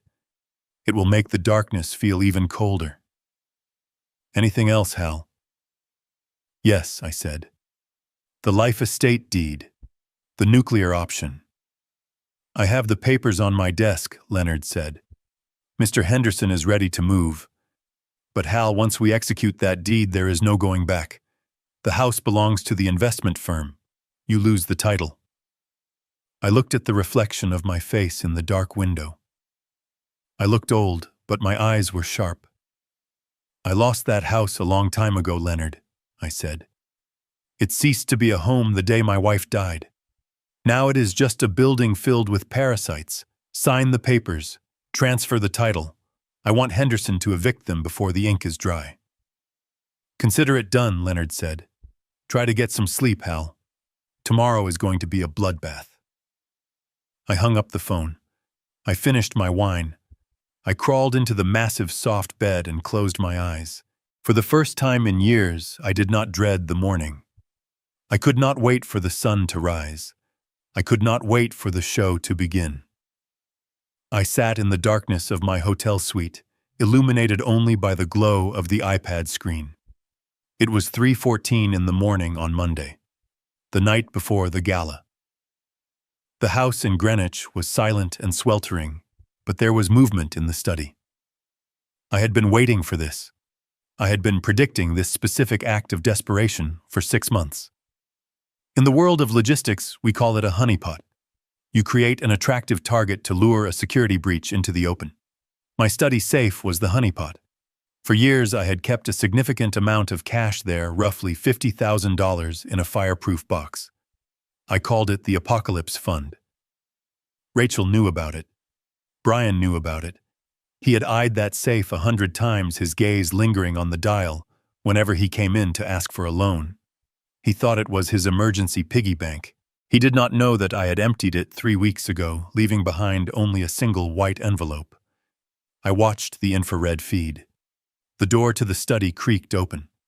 A beam of light from a heavy flashlight cut through the darkness. It was Brian. He was wearing black clothes like a cartoon burglar. He was sweating profusely. The lack of air conditioning combined with the crushing weight of his own failures had reduced him to a trembling mess. He closed the door behind him and locked it. He did not want Rachel to see this. This was his private crime. He moved to the large oil painting of the clipper ship hanging behind my desk. He took it down with clumsy, shaking hands and set it on the floor. There it was. The wall safe. It was an older model, a heavy steel box installed in the 80s. It looked formidable, but I knew a secret. The locking mechanism was worn. If you applied enough torque to the handle while hitting the side with a rubber mallet, the tumblers would slip. It was a flaw I had never fixed because I lived with family. I thought I was safe. Brian did not have the combination. I had changed it the day I left. He tried a few numbers, likely my birthday or Rachel's birthday. The dial spun uselessly. He cursed softly. He leaned his forehead against the cold steel. He was desperate. He needed cash to flee. He needed cash to pay off the dangerous people he owed. He reached into his pocket and pulled out a large flathead screwdriver and a small crowbar he must have taken from the garage. He jammed the screwdriver into the seam of the door. He began to pry. I took a sip of water. I watched him struggle. While he grunted and strained, I thought about the $200,000. That was the number. $200,000 missing from my self-directed IRA account over the last 18 months. I had noticed the discrepancy a year ago. Small wire transfers to a shell company called Future Tech Solutions LLC, 5,000 here, 1,000, 10,000 there. It was sloppy. It was arrogant. I had traced the LLC registration. It was registered to Brian's college roommate. I had the bank records. I had the IP addresses. I had everything. I could have confronted him then. I could have called the police immediately. But I waited. I wanted to see how far he would go. I wanted to see if he would stop. He did not stop. He drained it. He stole my security to fund his fantasies and his mistresses. He stole the money I had set aside for his own son's future. On the screen, Brian was losing control. He was putting his entire body weight onto the crowbar. The drywall around the safe began to crack. He did not care about the damage. He was an animal trying to get to the meat. With a loud metallic pop, the locking bolt sheared. The heavy steel door swung open. Brian dropped the tools. He let out a sob of relief. He reached into the dark cavity of the safe. His hands were shaking so badly, the flashlight beam was dancing on the walls. He expected stacks of $100 bills. He expected salvation. He pulled his hand out. It held a single thin white envelope. He froze. He shined the light inside the safe again. Empty. Nothing but dust. He felt around the back, hoping for a hidden compartment. There was nothing. He looked at the envelope. It had his name written on it in my handwriting. Brian. He tore it open. He pulled out the single sheet of paper. I knew exactly what it said because I had typed it on my vintage typewriter 2 weeks ago. I know about Future Tech Solutions, LLC. I know about the $200,000 you wired from the IRA. I have the bank records. I have the IP logs. I have the affidavit from your roommate. The FBI has been notified of wire fraud and elder financial abuse. They are just waiting for my final call. Put the crowbar down, Brian. It is over. I watched him read it. I saw his eyes scan the lines. I saw the exact moment the words registered in his brain.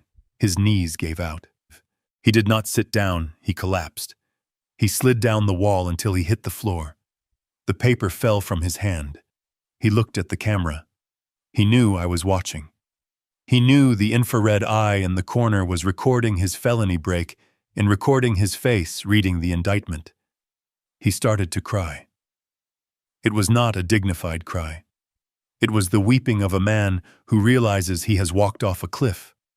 He curled into a ball on the floor of my study, surrounded by the ruin of his own making. He had thought I was a foolish old man, a resource to be mined. He did not know that I audit everything. He did not know that while he was playing poker, I was tracking every penny.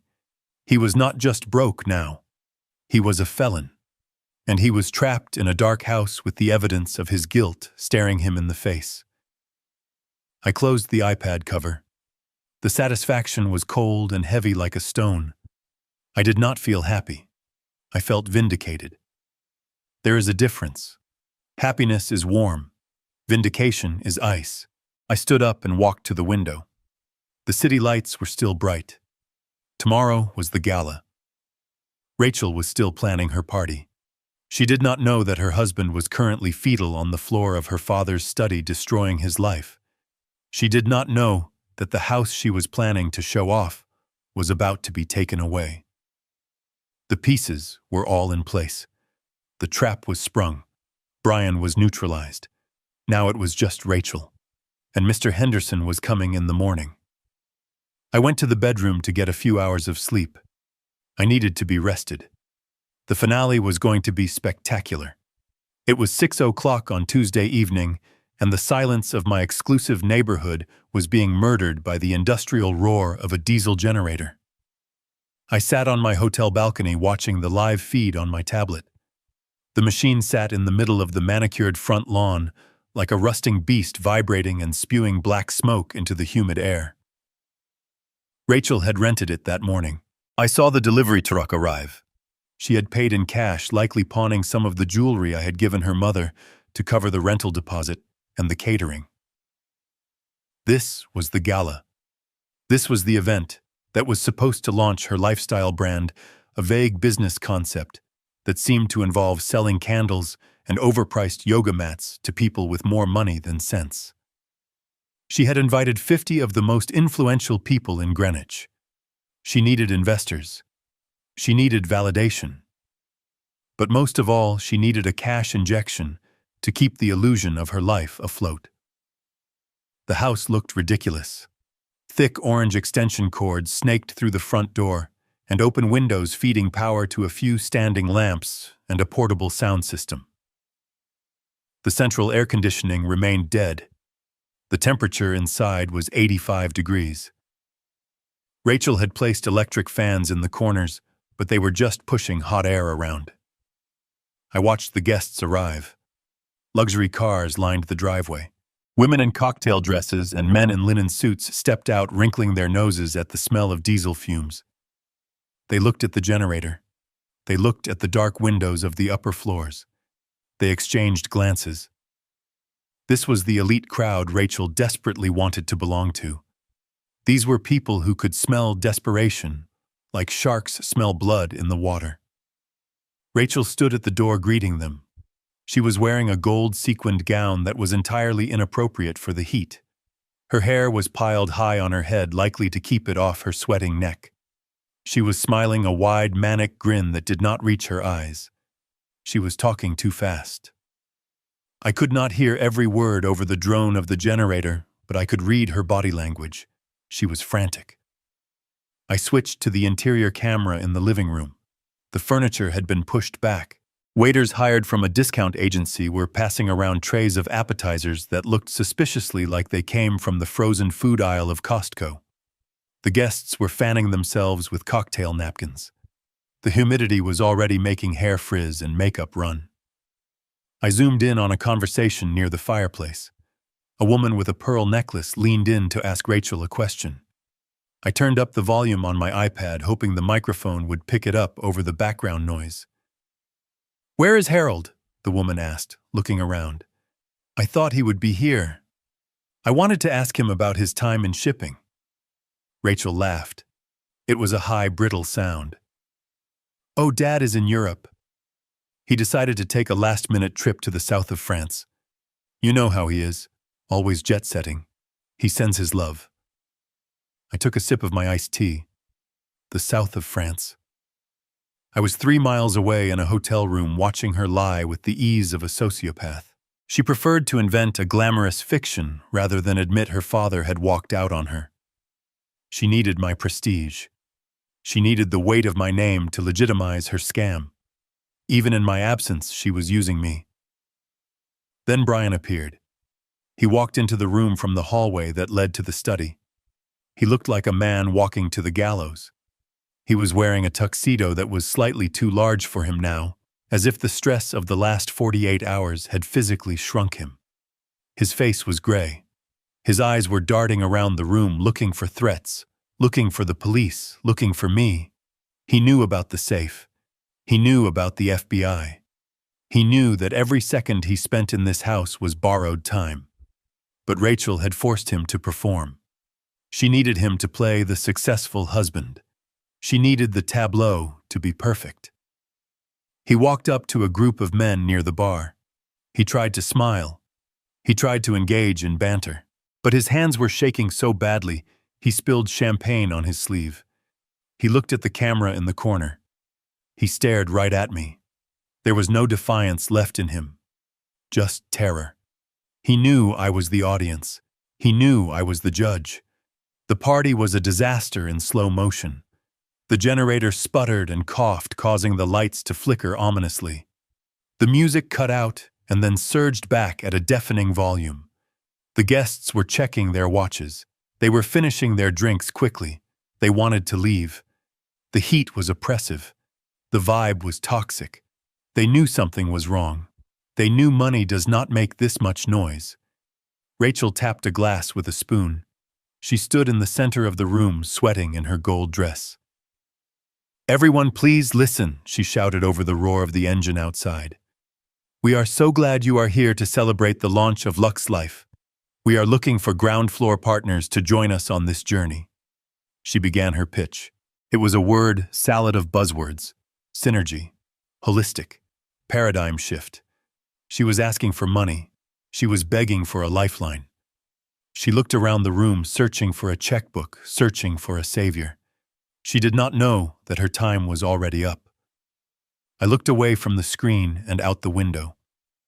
Down on the street far below, I saw the flashing lights. Not one car, not two. A convoy. 4 police cruisers and 2 black SUVs were moving silently through traffic, heading north toward the hills. Heading toward my house. Mr. Henderson was punctual. He was a man of his word. I had signed the papers electronically, an hour ago. The deed was transferred. The eviction notice was filed. The grace period was 0. I looked back at the screen. Rachel was raising a glass for a toast. To family, she said, and to the future. The future was pulling into the driveway. The blue lights washed over the front lawn, illuminating the generator in harsh strobes. The guests near the window turned to look. The chatter stopped. The music seemed to fade away. Rachel lowered her glass. She followed their gaze. She saw the police. She saw the man in the dark suit getting out of the lead car. She probably thought they were there for the noise complaint. She probably thought she could talk her way out of it. She did not know that the party was over. She did not know that the landlord had arrived. I set my tea down. I leaned forward. This was the payoff. This was the moment the ledger balanced. I watched as the front door opened. The heat of the night rushed in, and with it came the cold, hard truth. The front door of the mansion swung open not by the hand of a welcoming host, but by the firm push of a uniformed sheriff's deputy. The heavy oak slammed against the interior wall with a sound that cut through the drone of the generator outside like a gunshot. On my screen, the effect was instantaneous. The 50 guests in the living room froze. The woman who had been asking about my shipping career dropped her fork. It clattered against a china plate, a tiny sound of domestic violence in a room held breathlessly still. Rachel stopped mid-toast. Her arm was still raised, the cheap champagne bubbling in the glass. She looked at the door. She blinked rapidly, as if trying to clear a smudge from her vision. She saw the sheriff. She saw 2 deputies behind him. And then she saw the man in the charcoal suit stepping through the police line. It was Mr. Henderson. He looked exactly as a man who owns $300 million in real estate should look. Bored, efficient, and utterly devoid of empathy. He carried a black leather folio in his left hand. Behind him, a team of 6 men in gray coveralls waited on the porch. They wore gloves. They carried packing crates. They were the cleanup crew. Rachel lowered her glass. She forced a smile onto her face, a rictus of terror and denial. She walked toward the sheriff, her gold sequins shimmering under the harsh work lights she had set up. "Officer," she said, her voice shrill, "thank goodness you are here. The neighbors have been harassing us about the noise. We have a permit for the generator. My husband was just about to turn it off." The sheriff did not smile. He did not take off his hat. He looked at Rachel with the weary expression of a man who has seen every variation of delusion the county has to offer. "Mrs. Anderson," he said, "we are not here for a noise complaint. We are here to effectuate a transfer of property possession and to assist in a civil eviction." Rachel laughed. It was a wet, choking sound. "Eviction? That is absurd. My father owns this house. He is in Europe. You have made a mistake." The sheriff stepped aside. Mr. Henderson stepped forward. He placed his folio on the entryway table, sweeping aside a vase of wilting flowers Rachel had placed there. He opened the file. The sound of the crisp paper turning was amplified by the sudden silence of the room. Even the generator seemed to quiet down, as if the machine itself was listening. "Good evening, Mrs. Anderson," Mr. Henderson said. His voice was dry like sandpaper on wood. "My name is Robert Henderson. I am the managing partner of Henderson Property Holdings, and as of 48 hours ago, I am the sole owner of this estate." Rachel stared at him. The guests stared at him. Brian, who had been cowering near the bar, turned a shade of white that I did not know human skin could achieve. "You are lying," Rachel spat. "My father would never sell this house. It is my inheritance." Mr. Henderson pulled a document from the file. He held it up. It was a deed. A very specific type of deed. "Your father did not sell the house this week, Mrs. Anderson. He sold the title to my firm 6 months ago. He executed a life estate deed. Are you familiar with the term? Rachel shook her head dumbly. It means, Mr. Henderson continued, enjoying the moment, that your father transferred ownership to me, but retained the right to live on the premises for the remainder of his life. It is a common tool for estate planning. It allows the occupant to remain until death. Rachel let out a breath she didn't know she was holding. See, she said, turning to the guests. He still lives here. It is his house. You cannot throw us out. Mr. Henderson raised a finger. One finger. It silenced her immediately. However, he said, there is a clause, a specific condition written into the contract at Mr. Anderson's insistence. Clause 14, Section B, the voluntary vacation clause. It states that if the life tenant leaves the property for a period exceeding 48 hours without notifying the title holder, and if he surrenders his means of access, then the life estate is immediately terminated. The right of occupancy dissolves, and full possession reverts to the title holder. Immediate possession. Rachel's mouth opened. She looked like a fish on a dock.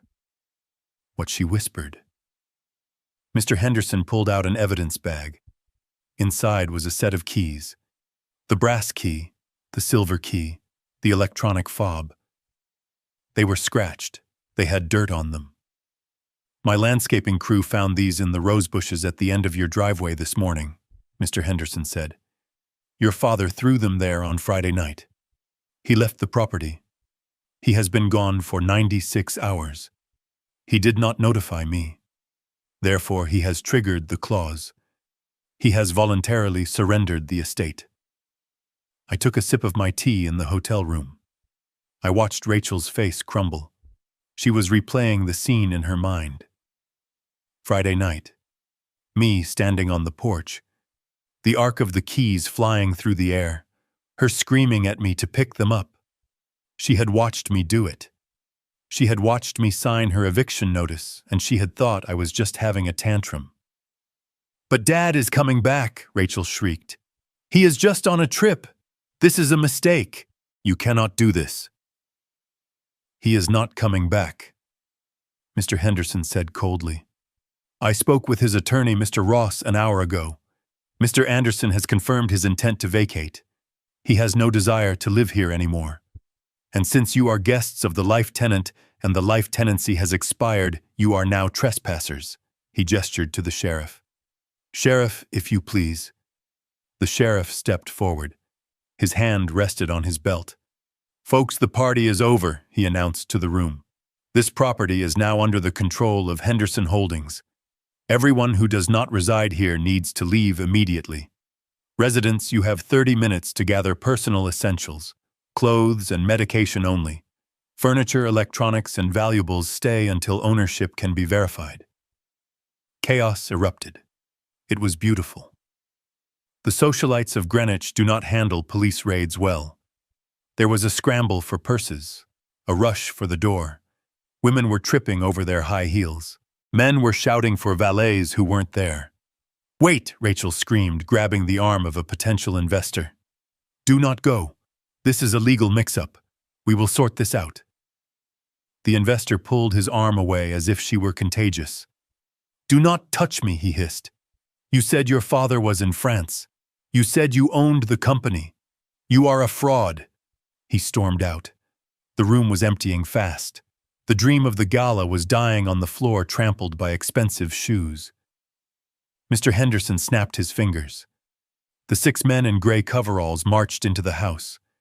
They moved with military precision. 2 of them went to the television. 2 of them went to the paintings on the wall.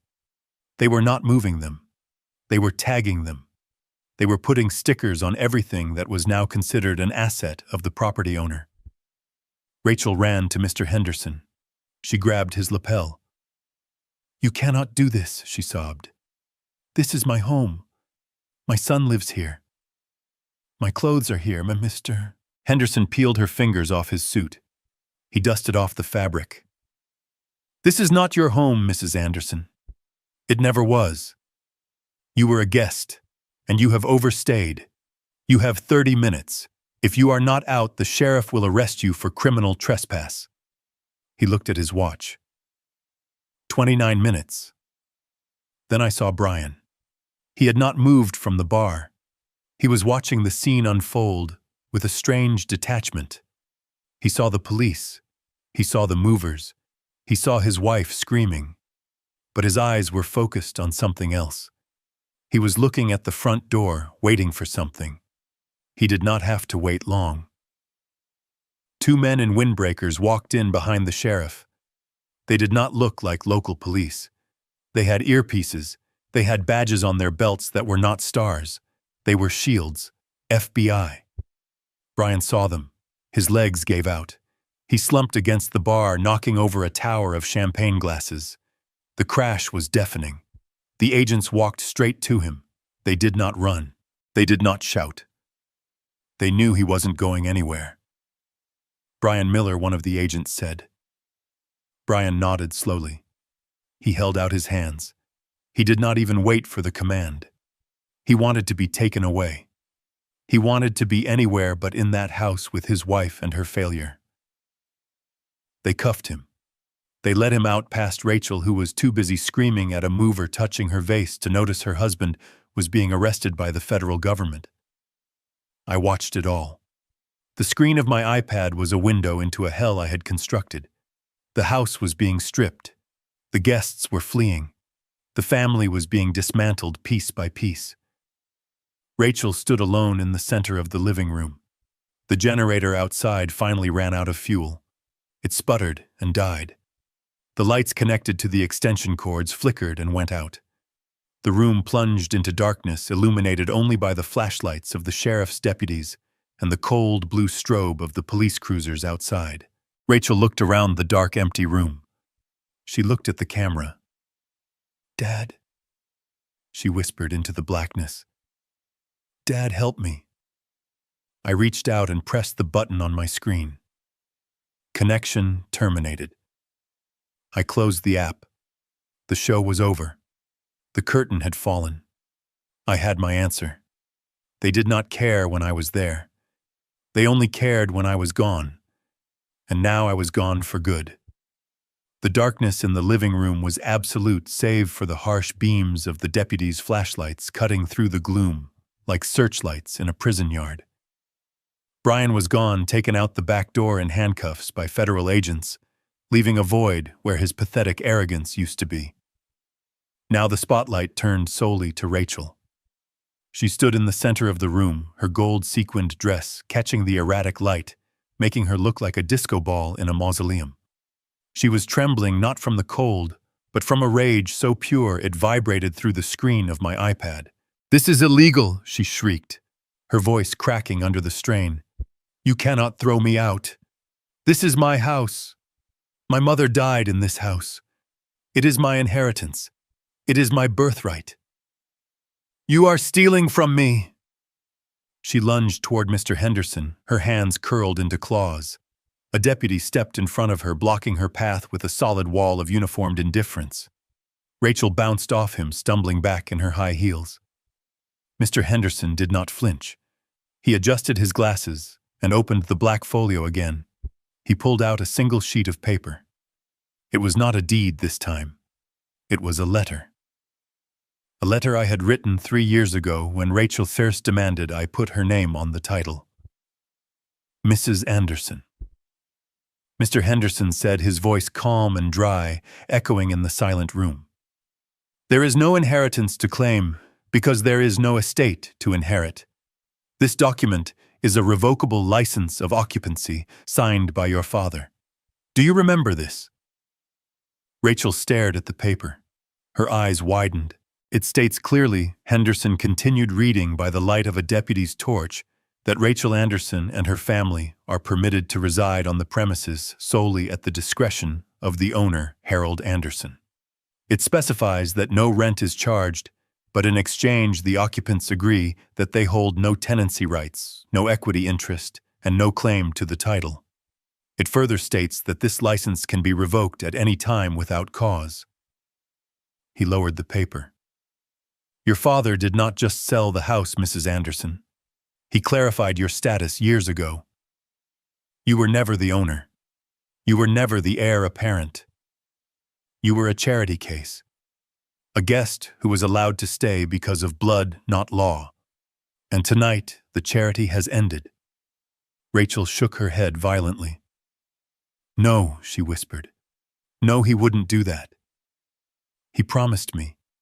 He said this was all for me. He promised you a home, Henderson corrected. He did not promise you a kingdom, and you repaid his generosity by telling him to shut up at his own dinner table. You repaid him by trying to commit him to a mental institution. You broke the contract, Mrs. Anderson. Moral and legal. He turned to the sheriff. Sheriff, please clear the building. We need to secure the assets. The sheriff nodded. He turned to the crowd of guests who were huddled near the foyer, clutching their designer purses and watching the drama with morbid fascination. These were the people Rachel had tried so hard to impress. The socialites, the influencers, the people she thought would validate her existence. Now they were witnesses to her complete dismantling. All right, folks, the sheriff bellowed. Party is over. Everyone out. This is now a crime scene and a foreclosure site. Go home. The stampede began. It was not dignified. There were no goodbyes. No one stopped to offer Rachel comfort. They just wanted to escape the taint of failure. As they shuffled past her, I could hear their whispers picked up by the high-fidelity microphone on the security camera. Did you hear that she was living here for free?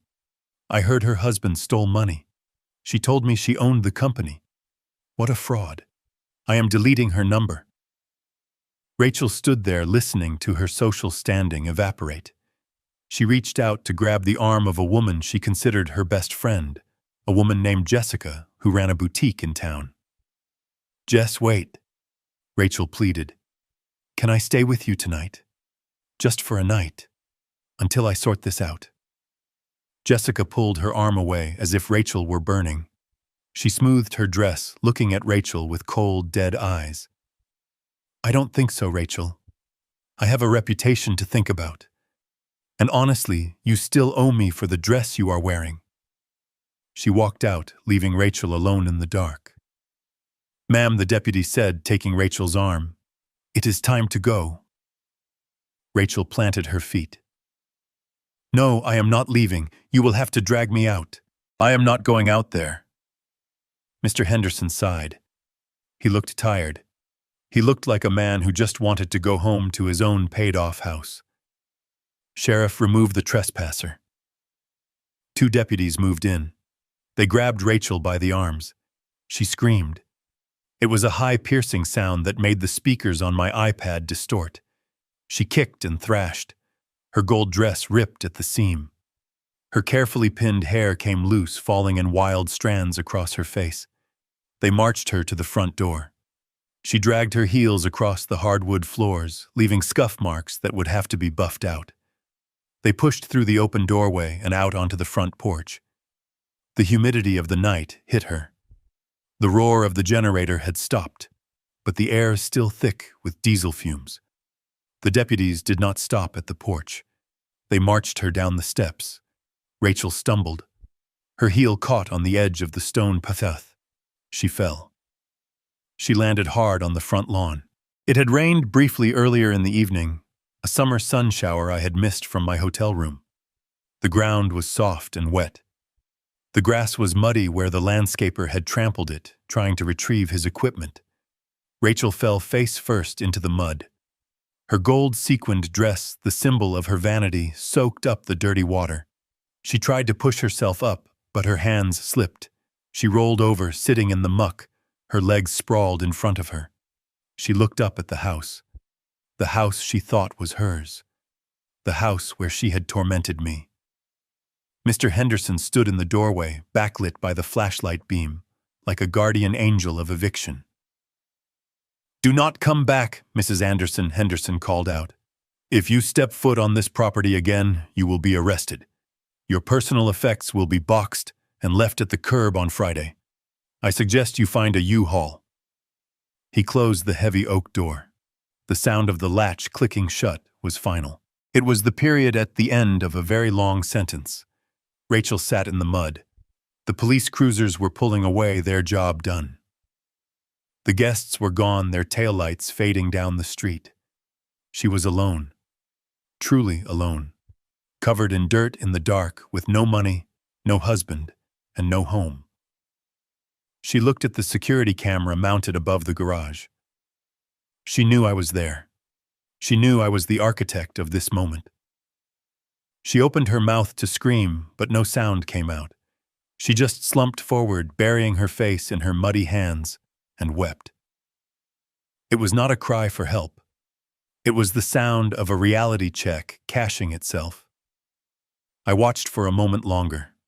Then I reached out and closed the app. The screen went black. The show was over. I had my life back. I had my dignity back. And somewhere in the dark, Rachel was finally learning the lesson I should have taught her 20 years ago. You cannot bite the hand that feeds you and expect it to keep serving you dinner. 3 days after the lights went out in the mansion, I sat at a table at the saltwater grill overlooking the Long Island Sound. The sun was setting, casting a warm orange glow over the water. I was eating a lobster roll and drinking a glass of iced tea. I felt different. The constant tightness in my chest, the low-level anxiety that had been my companion for a decade, was gone. I felt light. I felt young.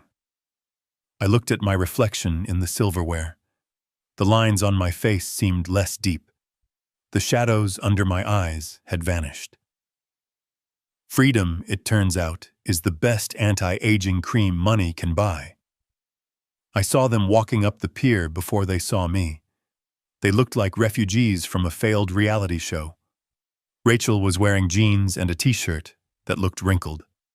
Her hair, usually sprayed into submission, was pulled back in a messy bun. She wore no makeup. Her face was puffy red and blotchy. She looked 10 years older than she had on Friday. Brian was trailing behind her. He was not wearing a suit. He was wearing sweatpants and a hoodie, even though it was 70 degrees. He walked with his head down. I noticed the bulge around his ankle under the fabric, an electronic monitoring bracelet. He was out on bail pending the federal indictment for wire fraud and embezzlement. His passport had been surrendered. His assets were frozen. He was a prisoner in his own skin. They stopped at my table. They did not ask to sit. They just collapsed into the empty chairs opposite me. The waiter approached, looking concerned, but I waved him away. "Hello, Rachel," I said. "Hello, Brian. You look tired."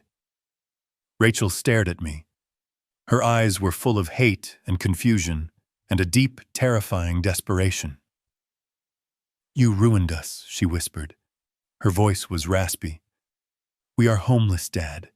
We are staying at a Motel 6 by the highway. Justin won't speak to me. Brian is facing 20 years in prison. You ruined everything." I took a bite of my lobster roll. It was perfectly seasoned. "I did not ruin anything, Rachel," I said, chewing slowly. "I simply stopped fixing what you broke. There is a difference." "You called the FBI," Brian said. He did not look up from the table. "You sent them the records. You sent them the IP logs. You set me up." I wiped my mouth with a napkin. "I audited my books, Brian. I found a discrepancy. I reported it to the authorities. That is not a setup. That is due diligence. You stole $200,000 from a man you called a spare part. You thought I was too old to notice. You thought I was too stupid to trace a wire transfer.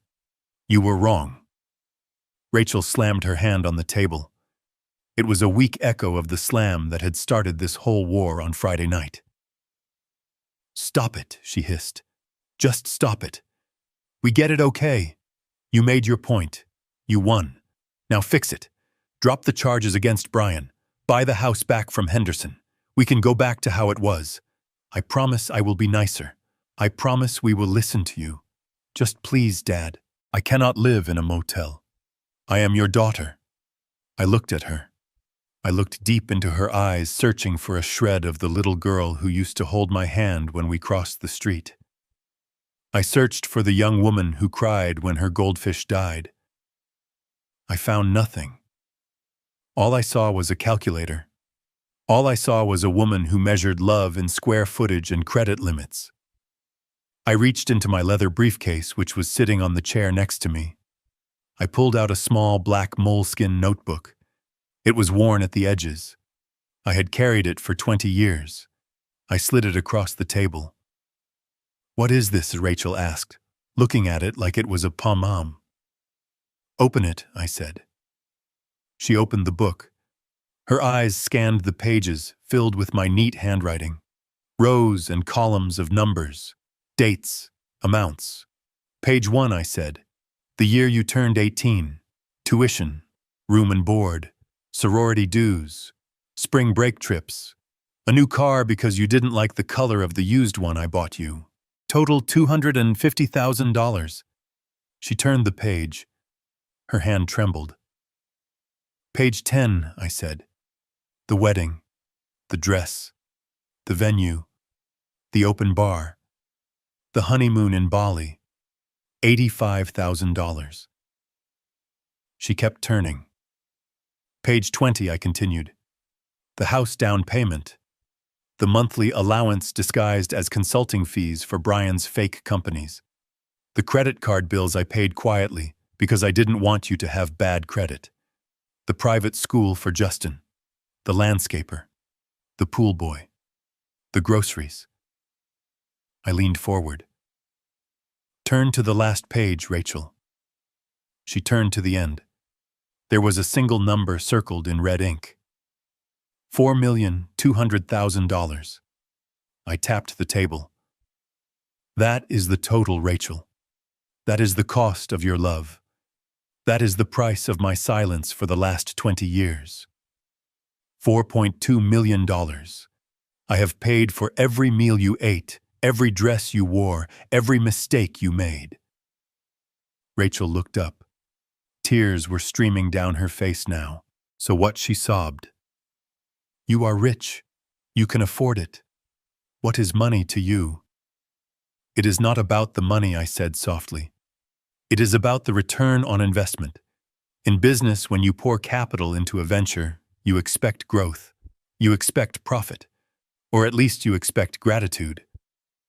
I looked at Brian. I looked at Rachel. I poured $4 million into this family, and the return was zero. The return was disrespect. The return was theft. The return was you telling me to shut up at my own table and plotting to put me in a cage. I closed the notebook. I took it back. "I do not owe you anything anymore, Rachel. The ledger is balanced. I consider that $4 million the severance package. I bought my freedom, and it was worth every penny." I stood up. I dropped a $100 bill on the table for the waiter. Brian looked up finally. His eyes were red. "Where are you going, Hal?" he asked. I adjusted my blazer. I checked my watch. "I have a flight to catch, Brian, and you have a court date. I suggest you save your energy for the judge."